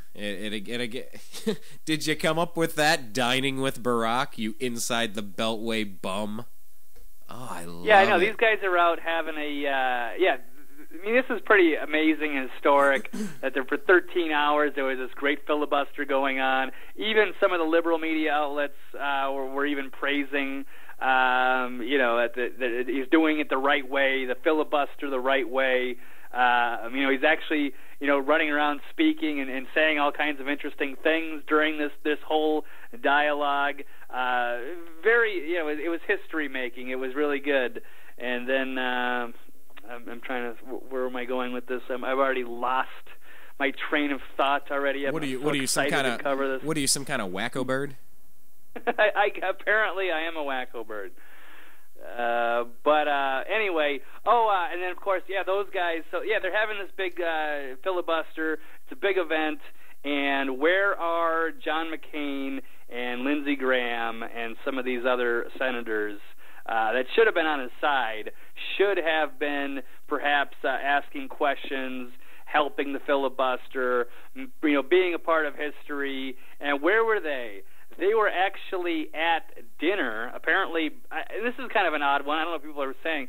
Barack Obama was having a dinner at the Jefferson Hotel. Apparently, he picked up the tab and everything. Don't you think it's a little suspicious when you're taking a whole bunch of Republican senators out to dinner on the same day as the filibuster's going on? Wait a minute. What about all those South American people that came down with what?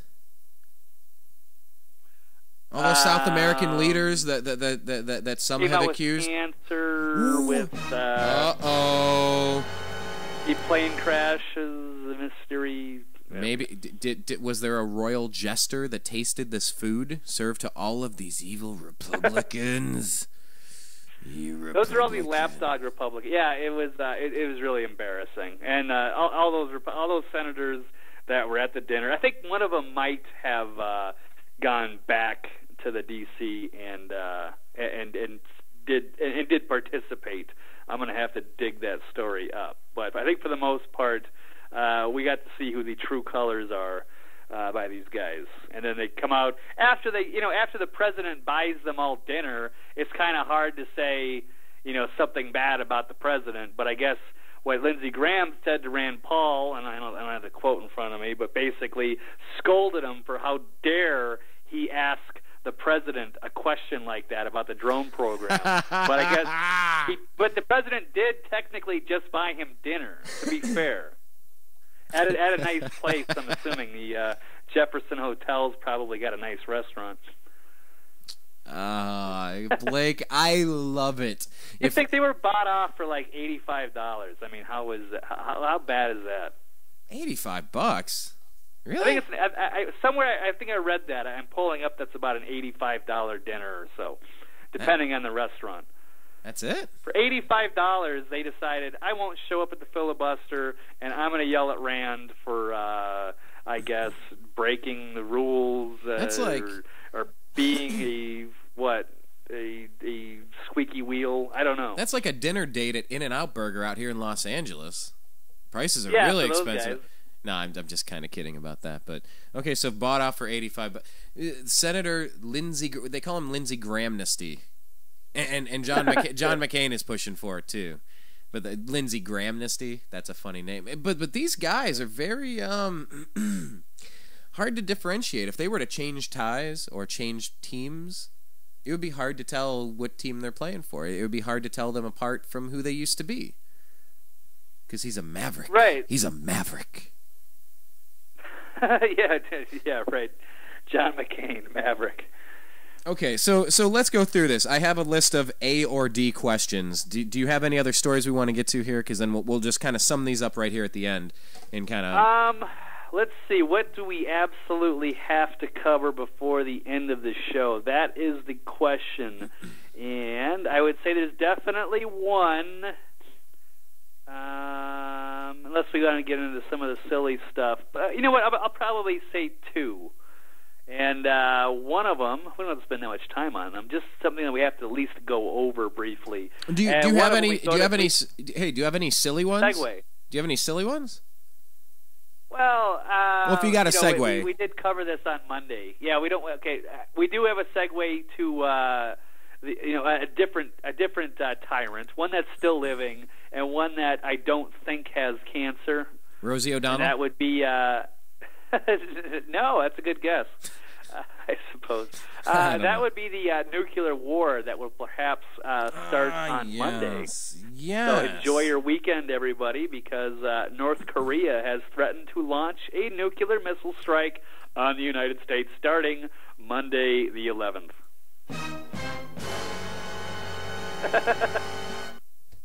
I'm telling you, there are very few situations where the sound effect isn't absolutely perfect.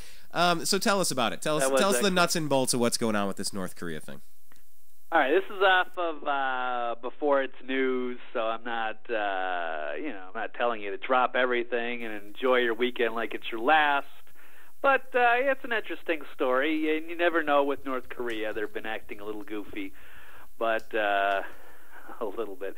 So as far as North Korea is concerned, when America steps up military drills to South Korea from March 11th, it's a signal the United States are ready to strike. So for the North Foreign Ministry said, since the U.S. is about to ignite a nuclear war, we will be exercising our right to preemptive nuclear attack against the headquarters of the aggressor in order to protect our supreme interest. Well, go around. CNN says North Korea on Friday responded to tougher sanctions from the UN Security Council with another barrage of vitriol, repeating a vow to ditch all non-aggression pacts with the South, a day after the isolated regime in Pyongyang had threatened a possible preemptive nuclear attack. So, I mean, like, it's not just a Before It's News tabloid kind of thing. This is out there. This is everywhere. Yeah, absolutely. So I was kind of working on an idea, what is there a way to have peace with North Korea? Now, it's interesting, and I didn't get your take on this, Brian, and we didn't talk about this Monday because it's totally a story for you because of an interesting development that happened with North Korea recently, and that was Dennis Rodman and his little visit and his little buddy up with Kim Jong-un. And in fact, they even did a little parody on the last Saturday Night Live during the weekend update segment with the characters of King Jong. It was a big deal. I talked about it last week on the Unhappy Hour. You can find it at thenewamericanmedia.com or youtube.com/thenewamericanmedia. And I did briefly discuss it. I did get to meet the Worm. I met Dennis Rodman. I shook his hand. Cool. He's the tallest my neck completely craned back. I probably hurt my spine trying to look up. I was probably 15 years old in your backyard at the Caesars Palace Forum shops, and I met him right there. And I tried to get him to come join the Cleveland Cavaliers at the time. Talk to him for a minute because I was a big Dennis Rodman fan. I played basketball a lot. Persuasion did not work. All right. Well, he still might come play for the Cavs as soon as LeBron comes back. Anyway, but I did definitely lobby him. But I mean, I played basketball in high school, late high school. I played intramural. We won the championship my senior year. But I was one of those players that, I didn't have the best crossover dribble. I didn't have the best jump shot. I wasn't the fastest. I'm certainly not the tallest. But I could rebound. I could box people out. I could make good passes. I could hit open shots. I could drive and make some layups. I could set some screens. I was a pretty decent, well-rounded player for not being all that great. I was a pretty solid player. And I got really good at the one thing I was really good at doing was banging around down there, trying to get the rebounds and keep other people away and setting picks. And I really appreciated Dennis Rodman's game at that time because he was the premier rebounder in the NBA, maybe of all time if you break down his skill set. Of all time, yeah. So, getting to meet him was definitely a thrill. When you get into global politics, and I thought a while ago that LeBron James should have went with Kim Jong-il because he's a big NBA basketball fan as well. Well, he was, and then he died.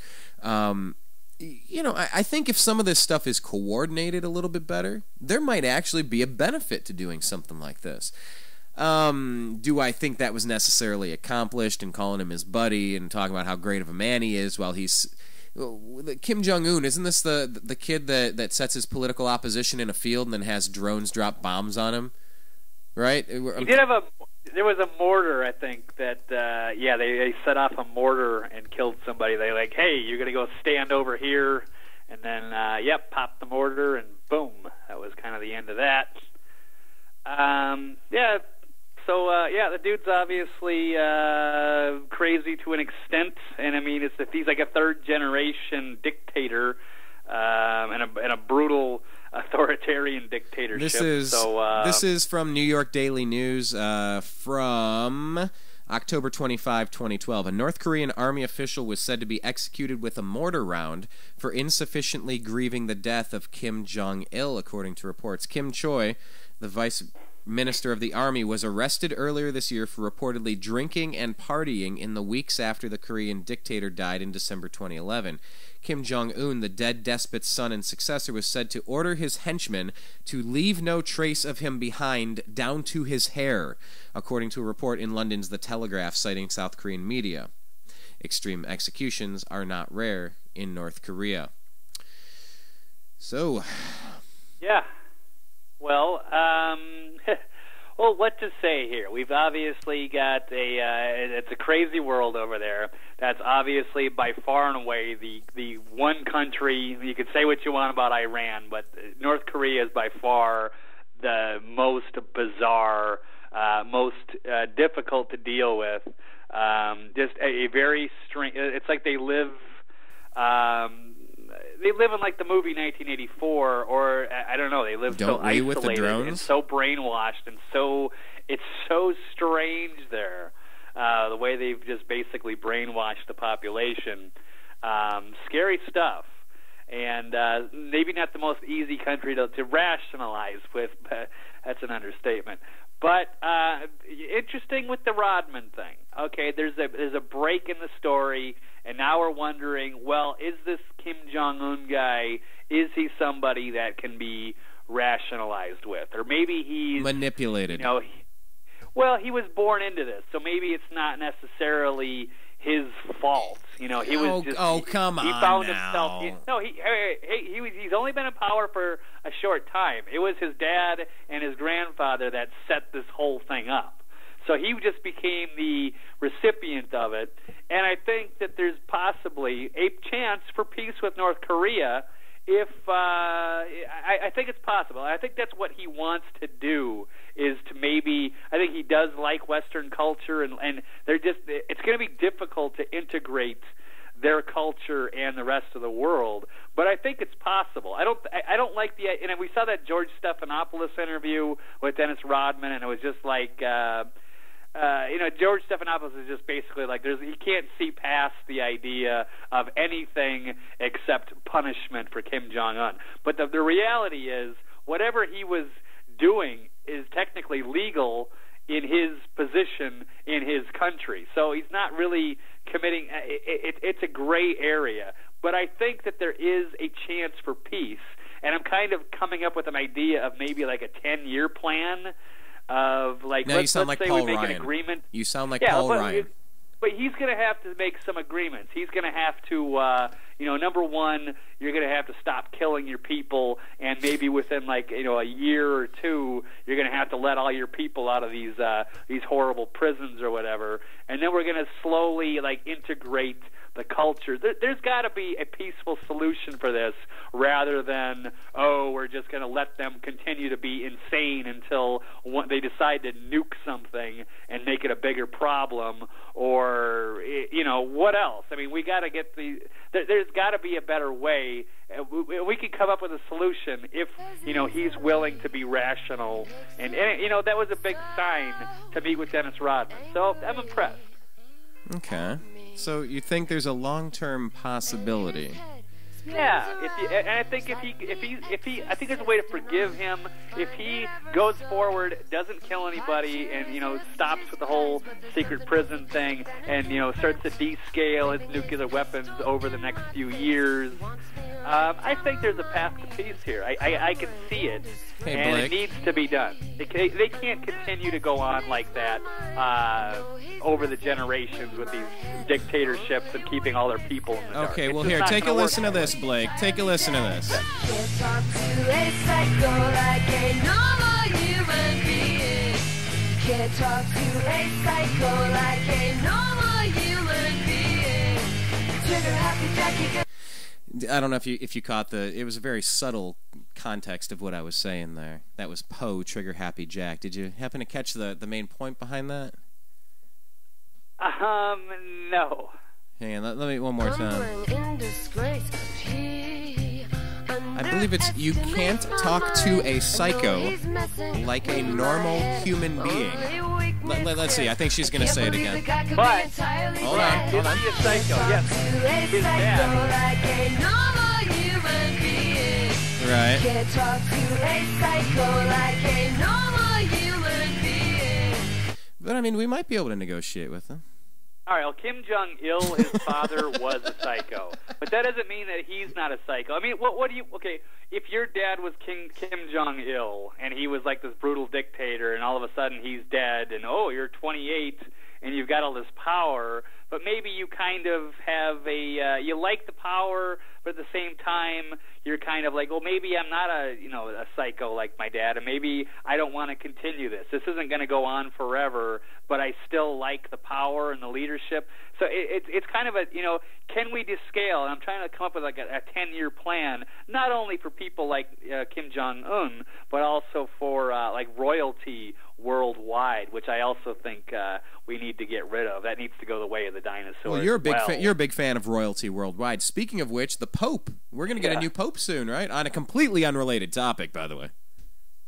Well, it's not too totally unrelated. No, but yes, that is a interesting I'm sorry. point. I'm sorry. My sarcasm was not thick enough. Royalty, the Catholic Church are both brutal dictators, and the GOP are, I think, the writings on the wall, and Oh, that's a good. You're making some interesting comparisons about the GOP neocons, the Catholic. But okay, so by the way, here Vatican City. So conservatism will be fine without the GOP. The College of Cardinals. You got the new guard, right? The College of Cardinals will convene this Tuesday to begin the formal process of selecting a new pope to lead the world's 1.2 billion Catholics, the Vatican announced on Friday. In their 8th General Congregation or pre-conclave meeting, the Cardinals voted to start the conclave Tuesday afternoon.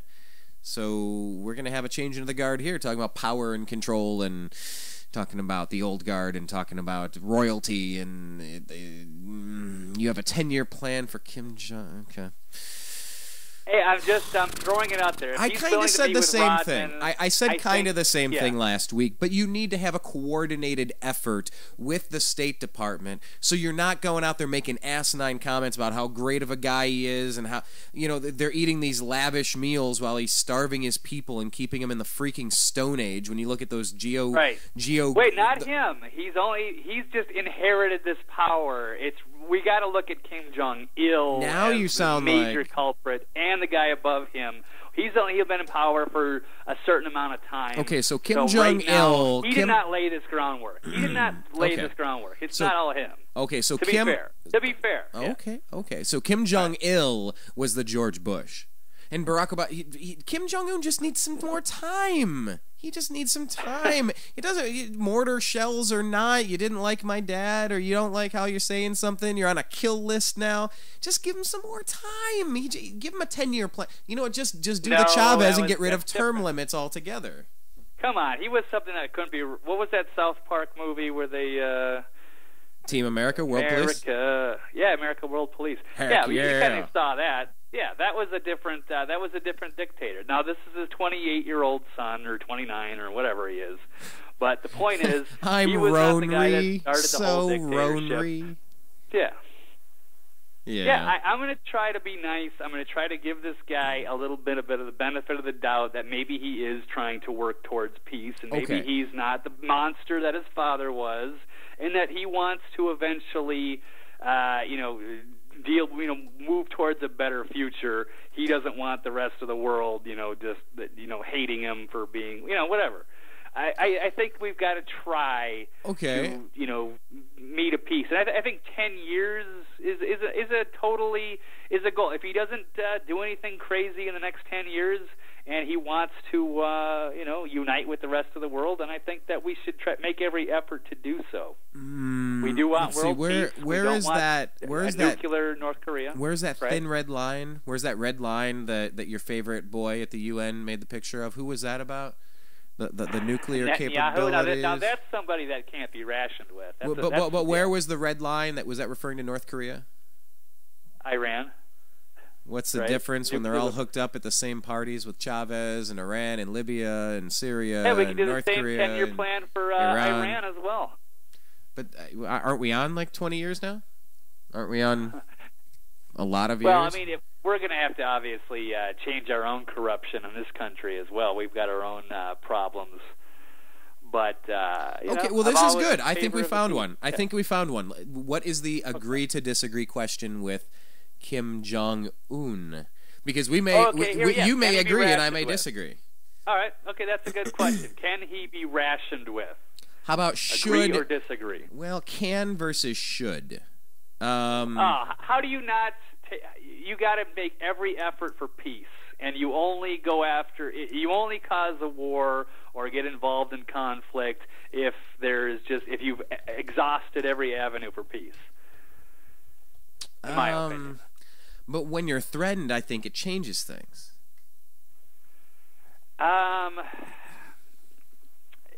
It's hard to say. I don't know. I mean, obviously, if he preemptively attacks us, then yeah, that pretty much means you've exhausted that chance, and now we're going to have to turn North Korea into a parking lot. But this is from ABC News. The UN Security Council today brushed off a threat by North Korea to launch a quote preemptive nuclear strike, and voted to impose tough new sanctions on the country as punishment for its nuclear weapon and ballistic missile program. They are threatening to preemptively strike with nuclear weapons. If you threaten to shoot me, you have threatened my life. What am I supposed to do? Give you 10 years to figure out that you're being a bad boy and I'm going to blow my whistle if you say it again? I'm going to blow my rape whistle. You better not call me bad names. You have 10 years to shape up or ship out, mister. I'm in a safe zone. I am in a safe zone. If you said, okay, well, I don't know. I think it's a bigger part of the story, and he's not the actual guy. I think you're really being harsh and condemning this one guy so far. I don't know. I'm just. Kim Jong-il was a totally different animal, totally different monster. He was a monster. Okay, Pyongyang has been. Yeah. I understand, but Pyongyang has been delivering a series of belligerent statements in recent weeks, saying that it would, quote, exercise its right for a preemptive nuclear strike to destroy the strongholds of the aggressors. Now, that's the same type of stuff. Now, we can go back and rewrite, were there WMDs and why were we in Iraq? Okay, right. We can do all that. But Saddam Hussein was bluffing a big game. He was out there telling people that he had weapons of mass destruction. He was out there telling people and puffing his chest out. Yeah, maybe you're just bluffing because you feel like you're going to get your ass kicked, and it's like, well, don't come at me. I got a gun. Don't come at me. Maybe you don't have a gun, but then it leads to something worse. They're threatening preemptive nuclear strikes, meaning they don't need to get attacked first. They're just going to start launching crap. Now, that is very concerning in a nation that treats its own people like peasants from the 1500s and blows people up with mortar shells because they didn't properly grieve your dad's death. I mean, no, I hear you. You get 10 years to get your act together, mister. I'm going to blow my whistle if you keep threatening me with nuclear weapon. I mean, look, I don't want war either, but, you know. It's all a recent development. This is because of the Dennis Rodman thing. This is Dennis Rodman's words saying that he's not as bad of a guy, and I'm not even this. I knew. I just want to give him a little bit of the benefit, because before the Dennis Rodman thing, then we could have talked about this mysterious 28-year-old, running this country, and good God, it was a frightening thing. But that was a different twist. Now I have to rethink this a little bit and say, if this guy's serious, then let's have this discussion. And let's see where he's at. Let's give him the benefit of the doubt. Have a couple meetings. But if they want, I don't think they really have the capability to launch a missile. I don't think they would be able to do it and I think they have too much, to lose if that actually happens. So obviously they'd be invaded. So yeah, they're goofing around. They're bluffing. I don't know the exact full story behind it all. So. But I want to lead towards peace whenever possible. So look, I don't want another war. I got cousins, I got family members, I got friends that are serving. You know, I got people in the Navy, people in the Marines, people in the Army that are, you know, that could easily end up wrapped up in stuff. I don't want to see him come home in a body bag, but you can't talk to a psycho like a normal human being. I realize he was doing in his father's footsteps. Maybe he, did something. But maybe, okay, so what's the question? Let's sum it up with the question. You're being so harsh on him. You're acting like he's responsible for the last 50 years of North Korea, and that's not true. Yes, he got in, did some weird things. Obviously, he did some bad things. He did. Hold on. He did the Coyote and Roadrunner stunt where he said, "Hey, go stand over there on that little X, and I'm going to drop an Acme anvil on your skull." I mean, I got you. You know, before Dennis Rodman, I would have said, "Holy cow, this guy is going to be How does Dennis just like Rodman his dad." change it for you, though? So what? He likes basketball, and they ate pig. They ate a lot of pig. I mean, what changed? Then the week later, he's threatening preemptive nuclear warfare. Because Dennis Rodman said a lot of things that made it sound like he. Okay, what did Rodman say? He's not a bad. It was on the George Stephanopoulos interview. People can go look that up. I don't know the exact quotes. So okay. Let's hear your opinion then, Brian. What do you think should be done on North Korea? Should we just blow them up just because they threatened preemptive strike, perhaps? Even though we don't really know if they could, if they wanted to.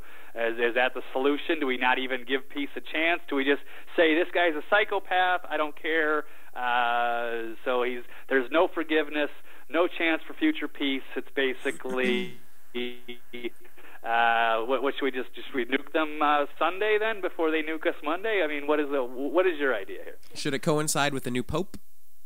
Should it perhaps March Madness maybe? Mad, maybe coincide with.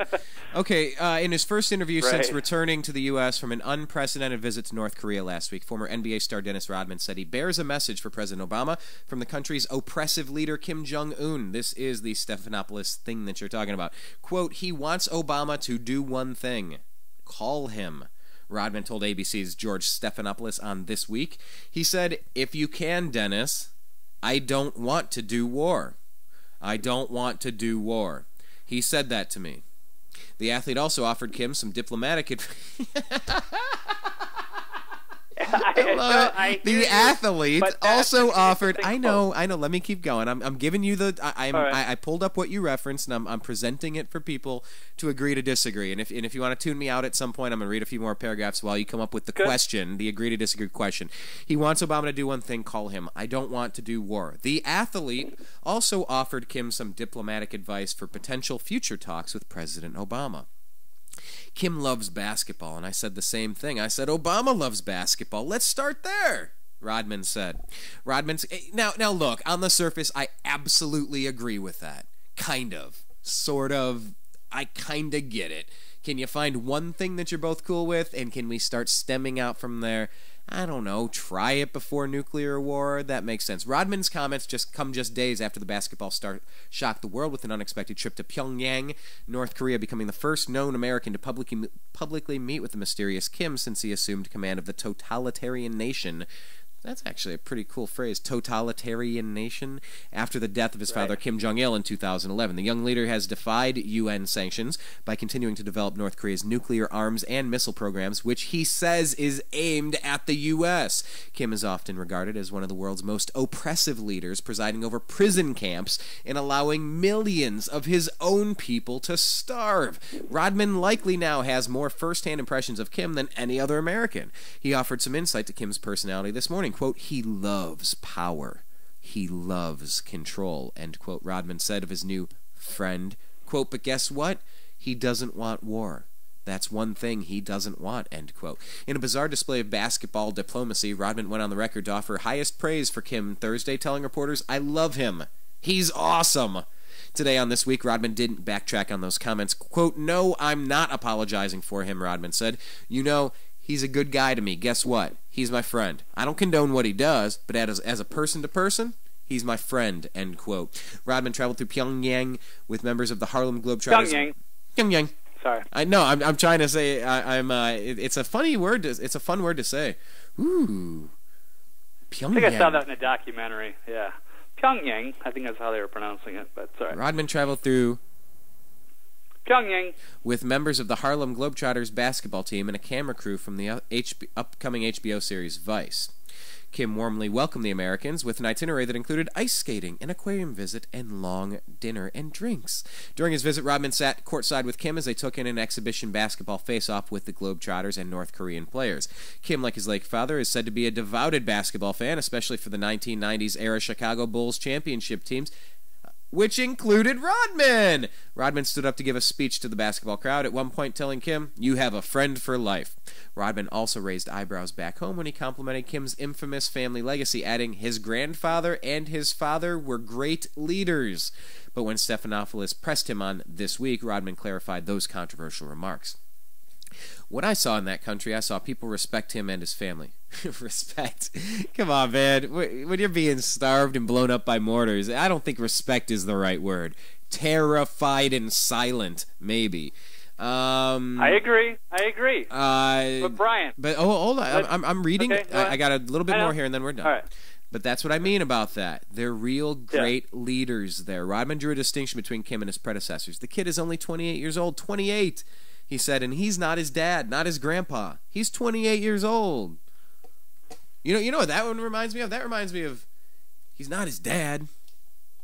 He's not his grandpa. He's not his dad. Not a grandpa. He's 28. I don't know the quote. You don't know the one that I'm getting at? He's not his dad, not his grandpa. Sum it up.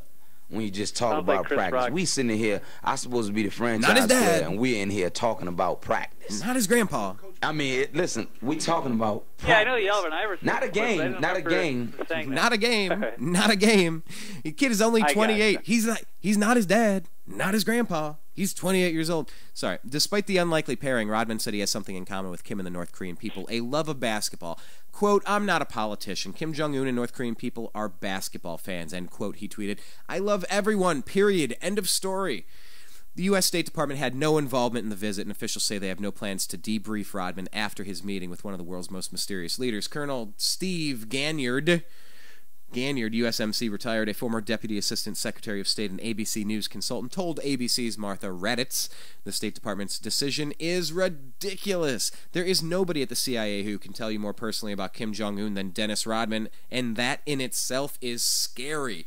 Rodman told Stephanopoulos there are more trips to North Korea in his future. Quote, "I'm not like a diplomat," end quote, Rodman said. I hate saying the quote, end quote thing, but anyway, quote again, "I'm going to go back, do one thing, and find out more. What's going on? Find out more." Stephanopoulos offered Rodman the latest report from the Human Rights Watch, which outlines North Korea's dire human rights record under Kim, to share with him during their next visit. Rodman accepted the report, adding, "Don't hate me. Don't hate me. Guess what? Don't hate me." I pulled up your story. Yeah, exactly. I'm giving you a chance. Blake. Yeah. Oh, sorry. I know you're giving me a chance. I have the floor now, I take it. But yeah, look, my filibuster has ended. My filibuster reading about ABC and Stephanopoulos. Right. No, and I'm not, big on any of the people involved here, and not even, Rodman or Stephanopoulos that much either, but I'm just saying overall I think there's a chance for peace, but it depends on what if he really doesn't want war, he really wants peace, then I think there's a possibility that we could do that over 10 years. Like let's say he agreed to stop killing people. Let's say he stopped killing people for 10 years. The next 10 years, I'm going to need you to stop killing people for a while. Prisons. Did he let people out of his secret prison? Would you then condemn him?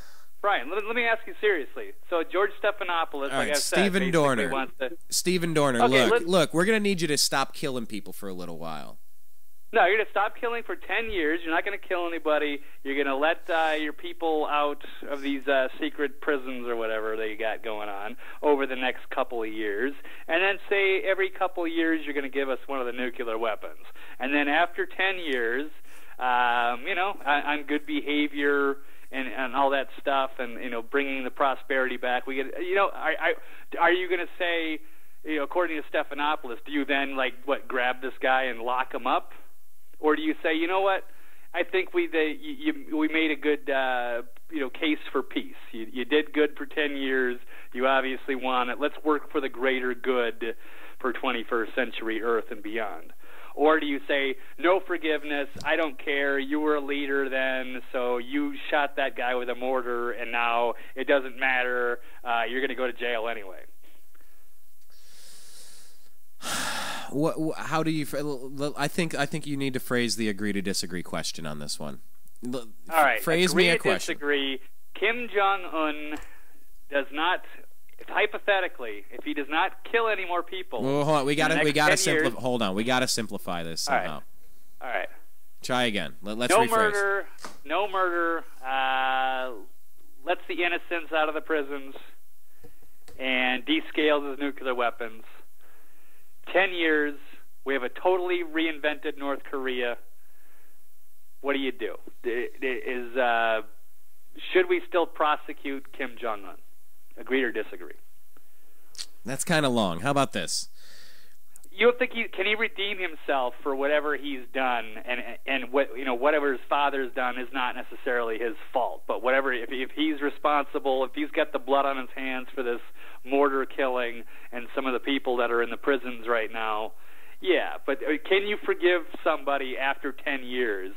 Especially a dictator, especially a hellhole like North Korea. How about this If he one? can turn that completely around in 10 years and bring peace to the rest and join North Korea with the rest of the world, would we still want to go after him for his previous crimes, or would we say, you know what, you're forgiven, that was awesome, let's work together towards a greater Earth? This is freaking awesome. How about this? How about this one? Agree or disagree? The U.S. should trust Kim Jong-un. To sum it up here, because that's cool. asking for a bunch of trust. Well, because even I'm going to say disagree. Okay, then how can we rephrase I need it? some shows of faith. Yeah, I'm gonna. If he, goes by those rules, I'm just throwing out. That's just my 10-year plan. That's Blake Walley, his little 10-year plan. And for Paul Ryan North present. Korea. This is a Blake Walley and Paul Ryan production. Right. Now, I'm not bringing the kazoo out again. Oh, good God. All right, yes. Paul Ryan. All right, anyway. Yeah, Paul Ryan will be my economic advisor. What are we going to do? That was a joke. Kim Jong... No, I'm just... Where did Paul Ryan come on? Yeah, all right. But no, okay. So he came from North Korea. He's a basketball player. How about Kim Jong-un's preemptive nuclear threats should be taken seriously? Okay, agree. Well, see, we both agree on that. Yeah. Well, I'm going to agree on the short term, but I'm saying if he wants peace, as Rodman is saying, then I think that we can make a path towards that, rather than just saying, "Oh, we're just going to sit here and put more sanctions on him." More, at least come to the table. Do you think it's think it's more likely or unlikely that there's a 10-year plan that's going to make sense where that's going to work out? Do you think it's more likely or unlikely? That he's going to, quote, get his act together because he's an awesome kid. Well, I think that would be an interesting sign of faith. I mean, I think 10 years, I don't know, even if you were royalty and we were going to get rid of royalty, but could you, we're not going to take your power and your money away overnight. Could you at least agree to, say, hey, I got 10 more years of living in the palace before I get the boot?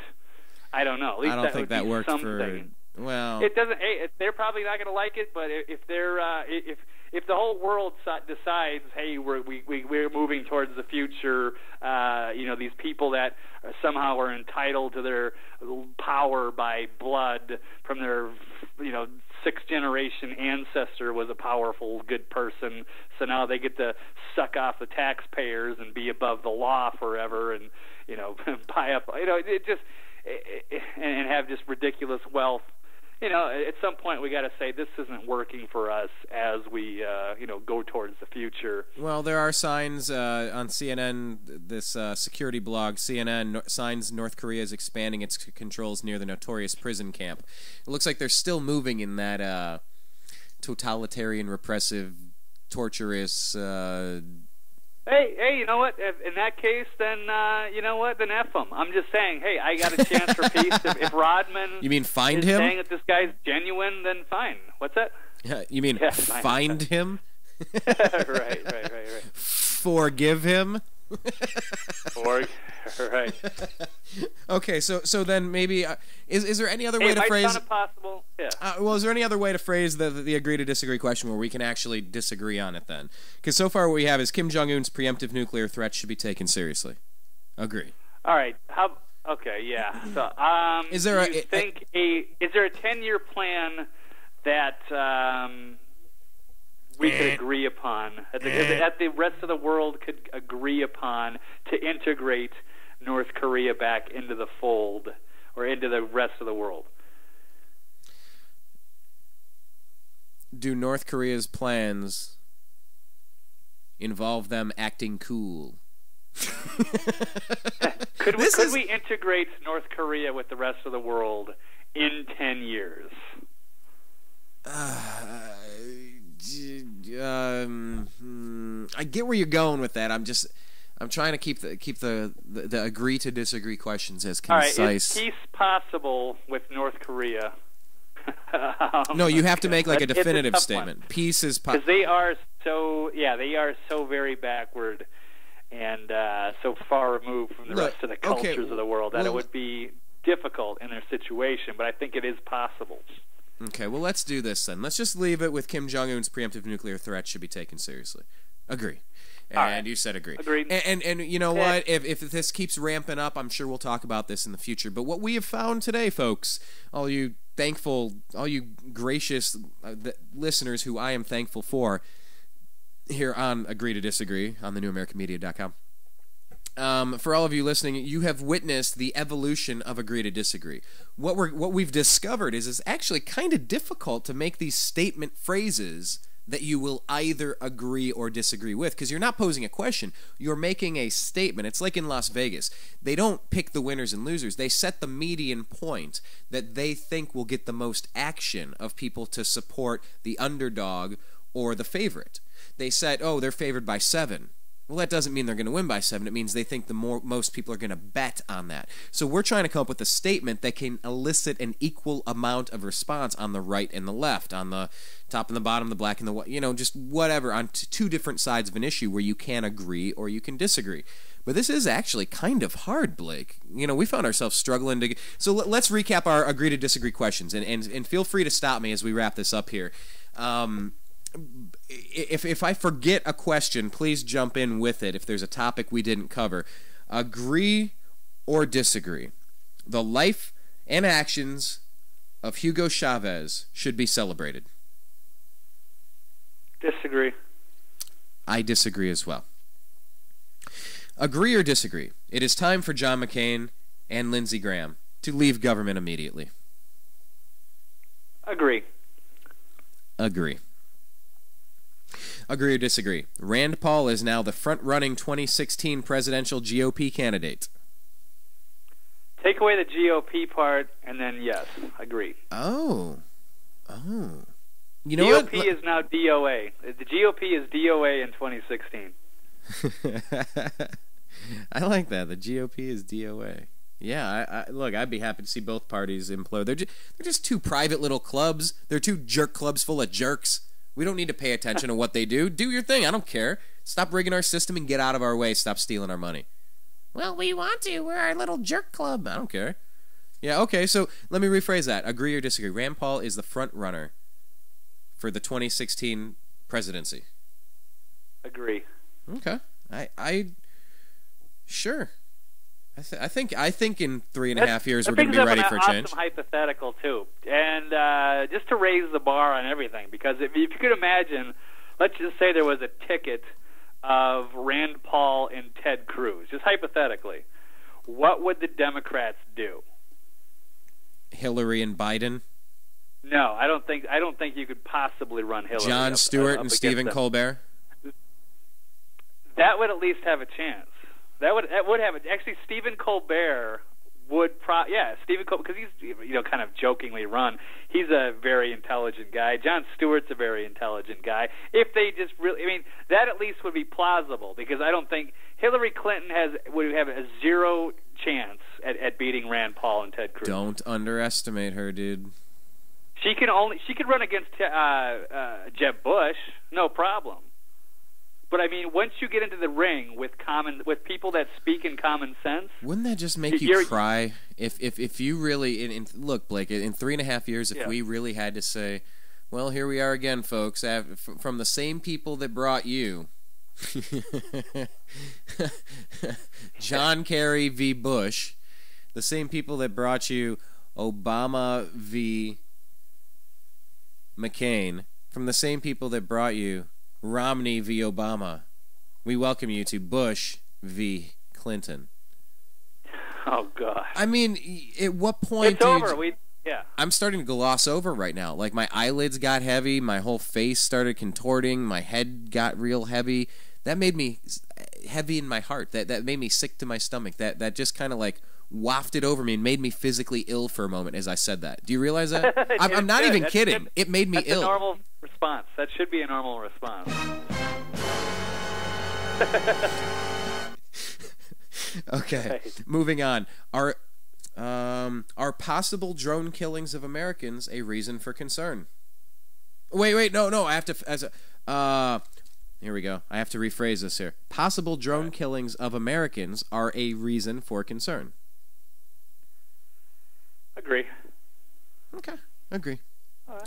Agree or disagree? College students should be allowed to carry guns for self-defense. It sounds weird, but I'll agree. I almost had you on disagree with that, but I'm going to agree there as well. Agree or disagree? The domestic arms buildup by DHS could signal trouble for the American public. Agree. Agree. The Rant Paul filibuster was a turning point in American politics. I agree, but we'll see how history plays out. But I think we saw history. I think so too, man. C-SPAN. We sent out something. It was one of our. Actually, let me pull it up here. When it was going on, and that's once again a reason. Blake, tell people where they can stay connected with you. Take this time while I pull up this the thing I'm looking for. The website is eccentricperspective.com. The Twitter, eccentric99, and you can follow my radio show. I am on Monday, Wednesday, and Thursday. You can find me at freedomizerradio.com, and I co-host with Brian on Monday. So it's actually 12 to 1:30, and that is Pacific time on those days, Monday, Wednesday, Thursday. And to make it easy, you can get the podcast on iTunes by just searching for Eccentric Perspective. Now, the tweet that we sent out, you can follow us at American_media_. When this was going on, we said, hey, a Jeb Bush Marco Rubio ticket would be a sure winner. Hashtag sarcasm. Hashtag sarcasm. That was a pretty good one. We had some commentary on that. And then a couple of these got a lot of lovin'. Is C-SPAN rolling in record ratings today or what? Stand with Rand. Hashtag Rant Paul. And Grover said, yeah, it's the first time I've watched it in a while. Valerie said, wish C-SPAN 2 would move Filibuster to C-SPAN so I could move from my desk to my sofa. Ratings would soar. And, I looking at the amount of retweets, and there were a ton of retweets and favorites, and it was fantastic. It really felt like something had changed. I heard people say for the first time since this re-election they felt hope again. You know, it was so deflating to say, really, country? Really? 4 years of this crap, we want 4 more? Really? Really? We're not addressing our drunk... Really? We're not addressing our drunken spending. We are selling our souls to the mafia on a credit card with a credit rating you can't refuse. I mean, it's dangerous what we're doing. oh no, but we got to cancel tours of the White House, everybody, because the janitors are going to make less money. It is so stupid, the fifth grade games that they play in Washington. You know, but it they was... got totally busted on, which was totally awesome. Yeah, 3 times, I believe. Yeah, one of them was the janitor thing. One of them was the lines at the airports. That was another one. The other one was the Secretary of Education. That goofball Arnie Duncan was saying they were firing teachers. All 3 of those. Pink slips. The press actually called him out and checked all 3 of those stories, and they were all false. 4 Pinocchios, I tells you. Right. 4 Pinocchios. How about this one? And I really think that could be a turning point in American politics. I really think I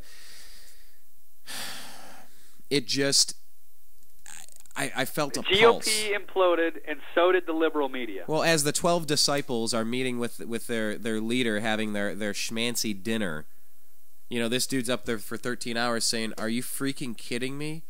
You're not being crystal clear that you don't have the right to kill us without due process? Really?" I mean, you can't just give a simple yes/no answer. Yeah.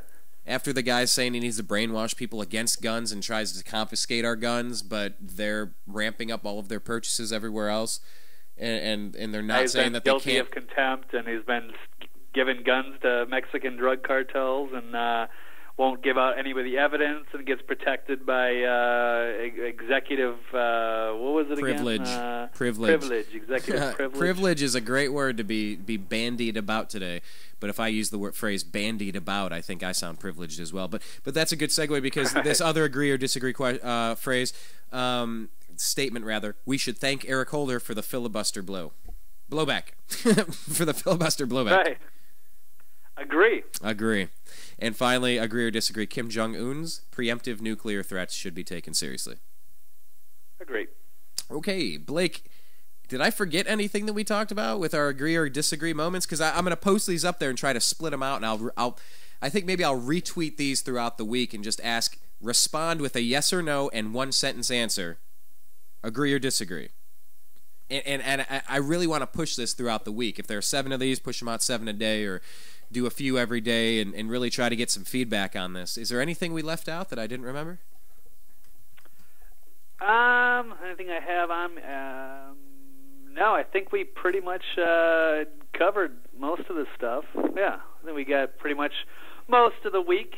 Yeah, we got into some bigger segments. It was a heavy news week, so which was pretty refreshing, was pretty cool. So absolutely, I was struggling to get some of the news in an hour and a half on a couple of the shows I did. And I suppose I got to give out a big shout out to Rant Paul.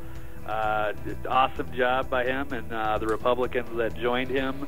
It's a shame we didn't see more Democrats get up there, but there was at least one. So hopefully we'll be seeing more of this and the same, and we can start changing Washington and turn this thing around. Well, Blake, thank you for participating in today's program. I think today's program we might have turned things around as well. I think this whole splitting it up with agree to disagree, little bite-sized comments to try to get this dialogue going back and forth, I think it's important. I think we need to encourage a healthy conversation, whether we agree or disagree. And it's like I told Pierce Morgan, I completely disagree with you on the Second Amendment. And I'm thrilled that you keep bringing it up on your program, even though I'm completely on the other side of the issue. It's an important conversation to have. I just feel like most people are, they get attacked. Every time they stand up and say something, they're just attacked. And I don't think that's the way it needs to be. I think we need to be able to have a rational conversation. We can agree to disagree, but we don't have to get nasty with each other. We don't. We just don't. That's we agreed to disagree on some of the North Korea stuff, and that worked out very pleasant, and it was some interesting dialogue. So, absolutely curious to see what the people think. And we can play it back unless there's a huge EMP burst over the West Coast and none of us have access to the internet and it destroys our culture. We might not be here next Monday, right? But if it doesn't happen, then we can go back to the archives and listen to the things we said and see if we were prophetic or foolish, as it were. But anyway, Blake, thank you again for your time. I appreciate it. Go check him out, eccentricperspective.com. Follow him on Twitter at Eccentric99 and subscribe to his Eccentric Perspective podcast on iTunes. Blake, thanks again. We'll be talking with you again real soon. I'll probably be on your program on Monday. Awesome. Thanks, Brian. All right, take care. Peace. That was Blake, the Eccentric Walley. I want to thank all you guys for joining us because we really did change the format of today's show kind of on the fly. And by kind of, I mean completely. We're really going to start breaking this down with agree to disagree comments. Do you agree or disagree? Yep, one word answer, yes or no, and then one sentence response. Keep it simple, engage, think, put your thinking caps on, consider other points of view. You're not always right and you're not always wrong. And your point of view is important. You know, politics is not meant to be something that other people handle. It's something that we're all supposed to work on as a community. Because we shape the future that we want. And I want something good. And I want you to join us and check out The New American Media. Go to our homepage, thenewamericanmedia.com. Take a look around.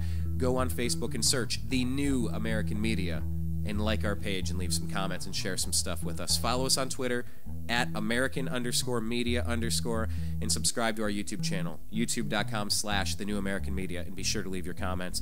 I'm Brian Engelman from Los Angeles, California, signing off. Almost at 75,000 video views on YouTube. I appreciate each and every one of you. Really. We're going to switch to a really cool song with a good message, a timely message. Think drones and eyes in the sky. Thanks, everybody. You are listening to The New American Media.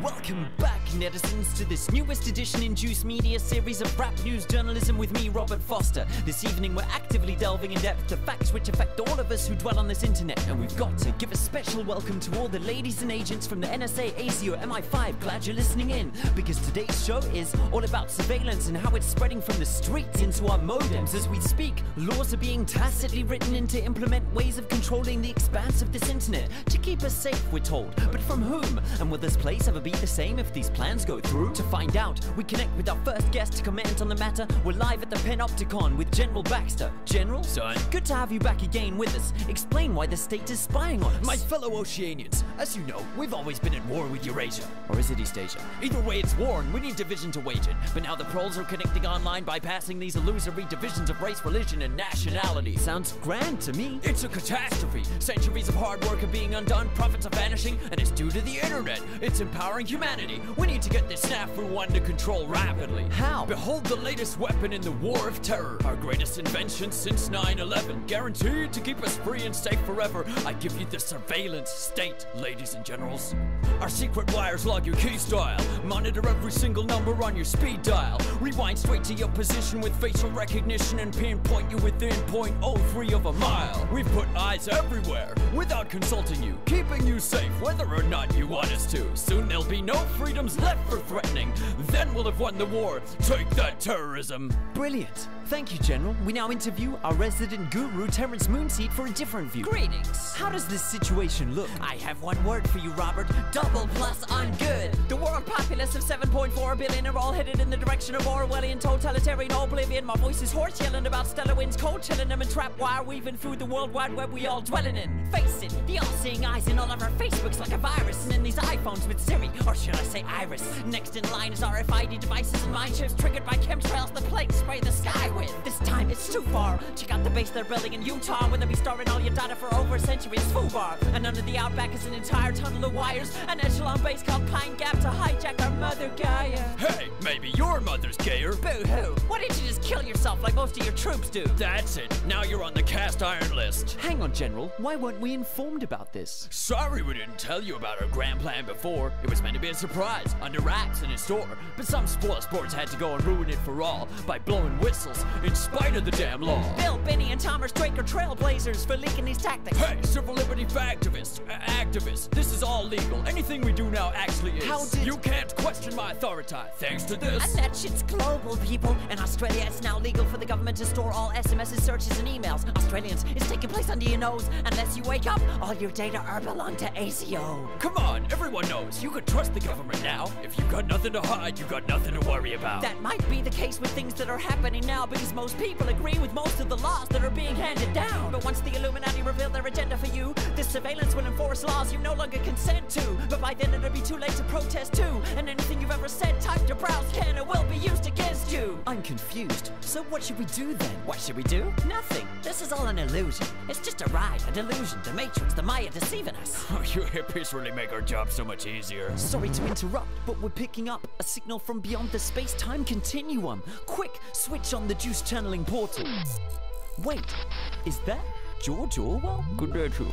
Wow, what do we owe this honor to? I tried to warn you noobs, but I see you are actually fools, or else you thought this was an instruction manual. Yes, so can you advise us? What would you have us do? An open and universal internet is the most effective tool you have to address the issues that afflict the world at hand. Therefore, protecting it is the most essential task that stands before your generation. I think I understand. Hush, man! You must not lose the internet. Heed this mantra. Who controls the internet controls the data. And who controls the data controls the future. We're losing you! I leave you with a tool to use. An onion? Don't be simple, Robert. This is but a simile. It stands for Tor. Tor? Google it. It's for anonymity. This onion router open network helps considerably against tyranny, but its abilities only work if all you use it consistently. And even if you don't use it, run it, so its force swells. Thanks, Mr. Orwell. From now on, call me George Torwell. If we'd had such tools when I wrote this, well, it would have been so much simpler to tell Big Brother to go f*** himself. The mother sucking piece of shit. Thanks, George Torwell, for manifesting direct from this memory hole of history to impress on us these messages. We're told we need safety, which is precious, yes, but can a society that can enforce all its laws ever progress? Hindsight shows that many figures guilty of thought crime turned out to be luminaries and heroes before their time. But if a surveillance state had reigned then in this form and design, just think of all the progress we may have all been denied. Could lobbies for women's or gay rights have appeared and thrived? Would revolutionary ideals have materialized? Would science have pioneered or even survived if every word had been monitored by thought police and spies? Big Brother brings chilling effects, freezing our collective hopes. He doesn't protect our safety, but protects the status quo and threatens this internet, the one channel yet uncontrolled, whose openness we are now called upon to effect and uphold.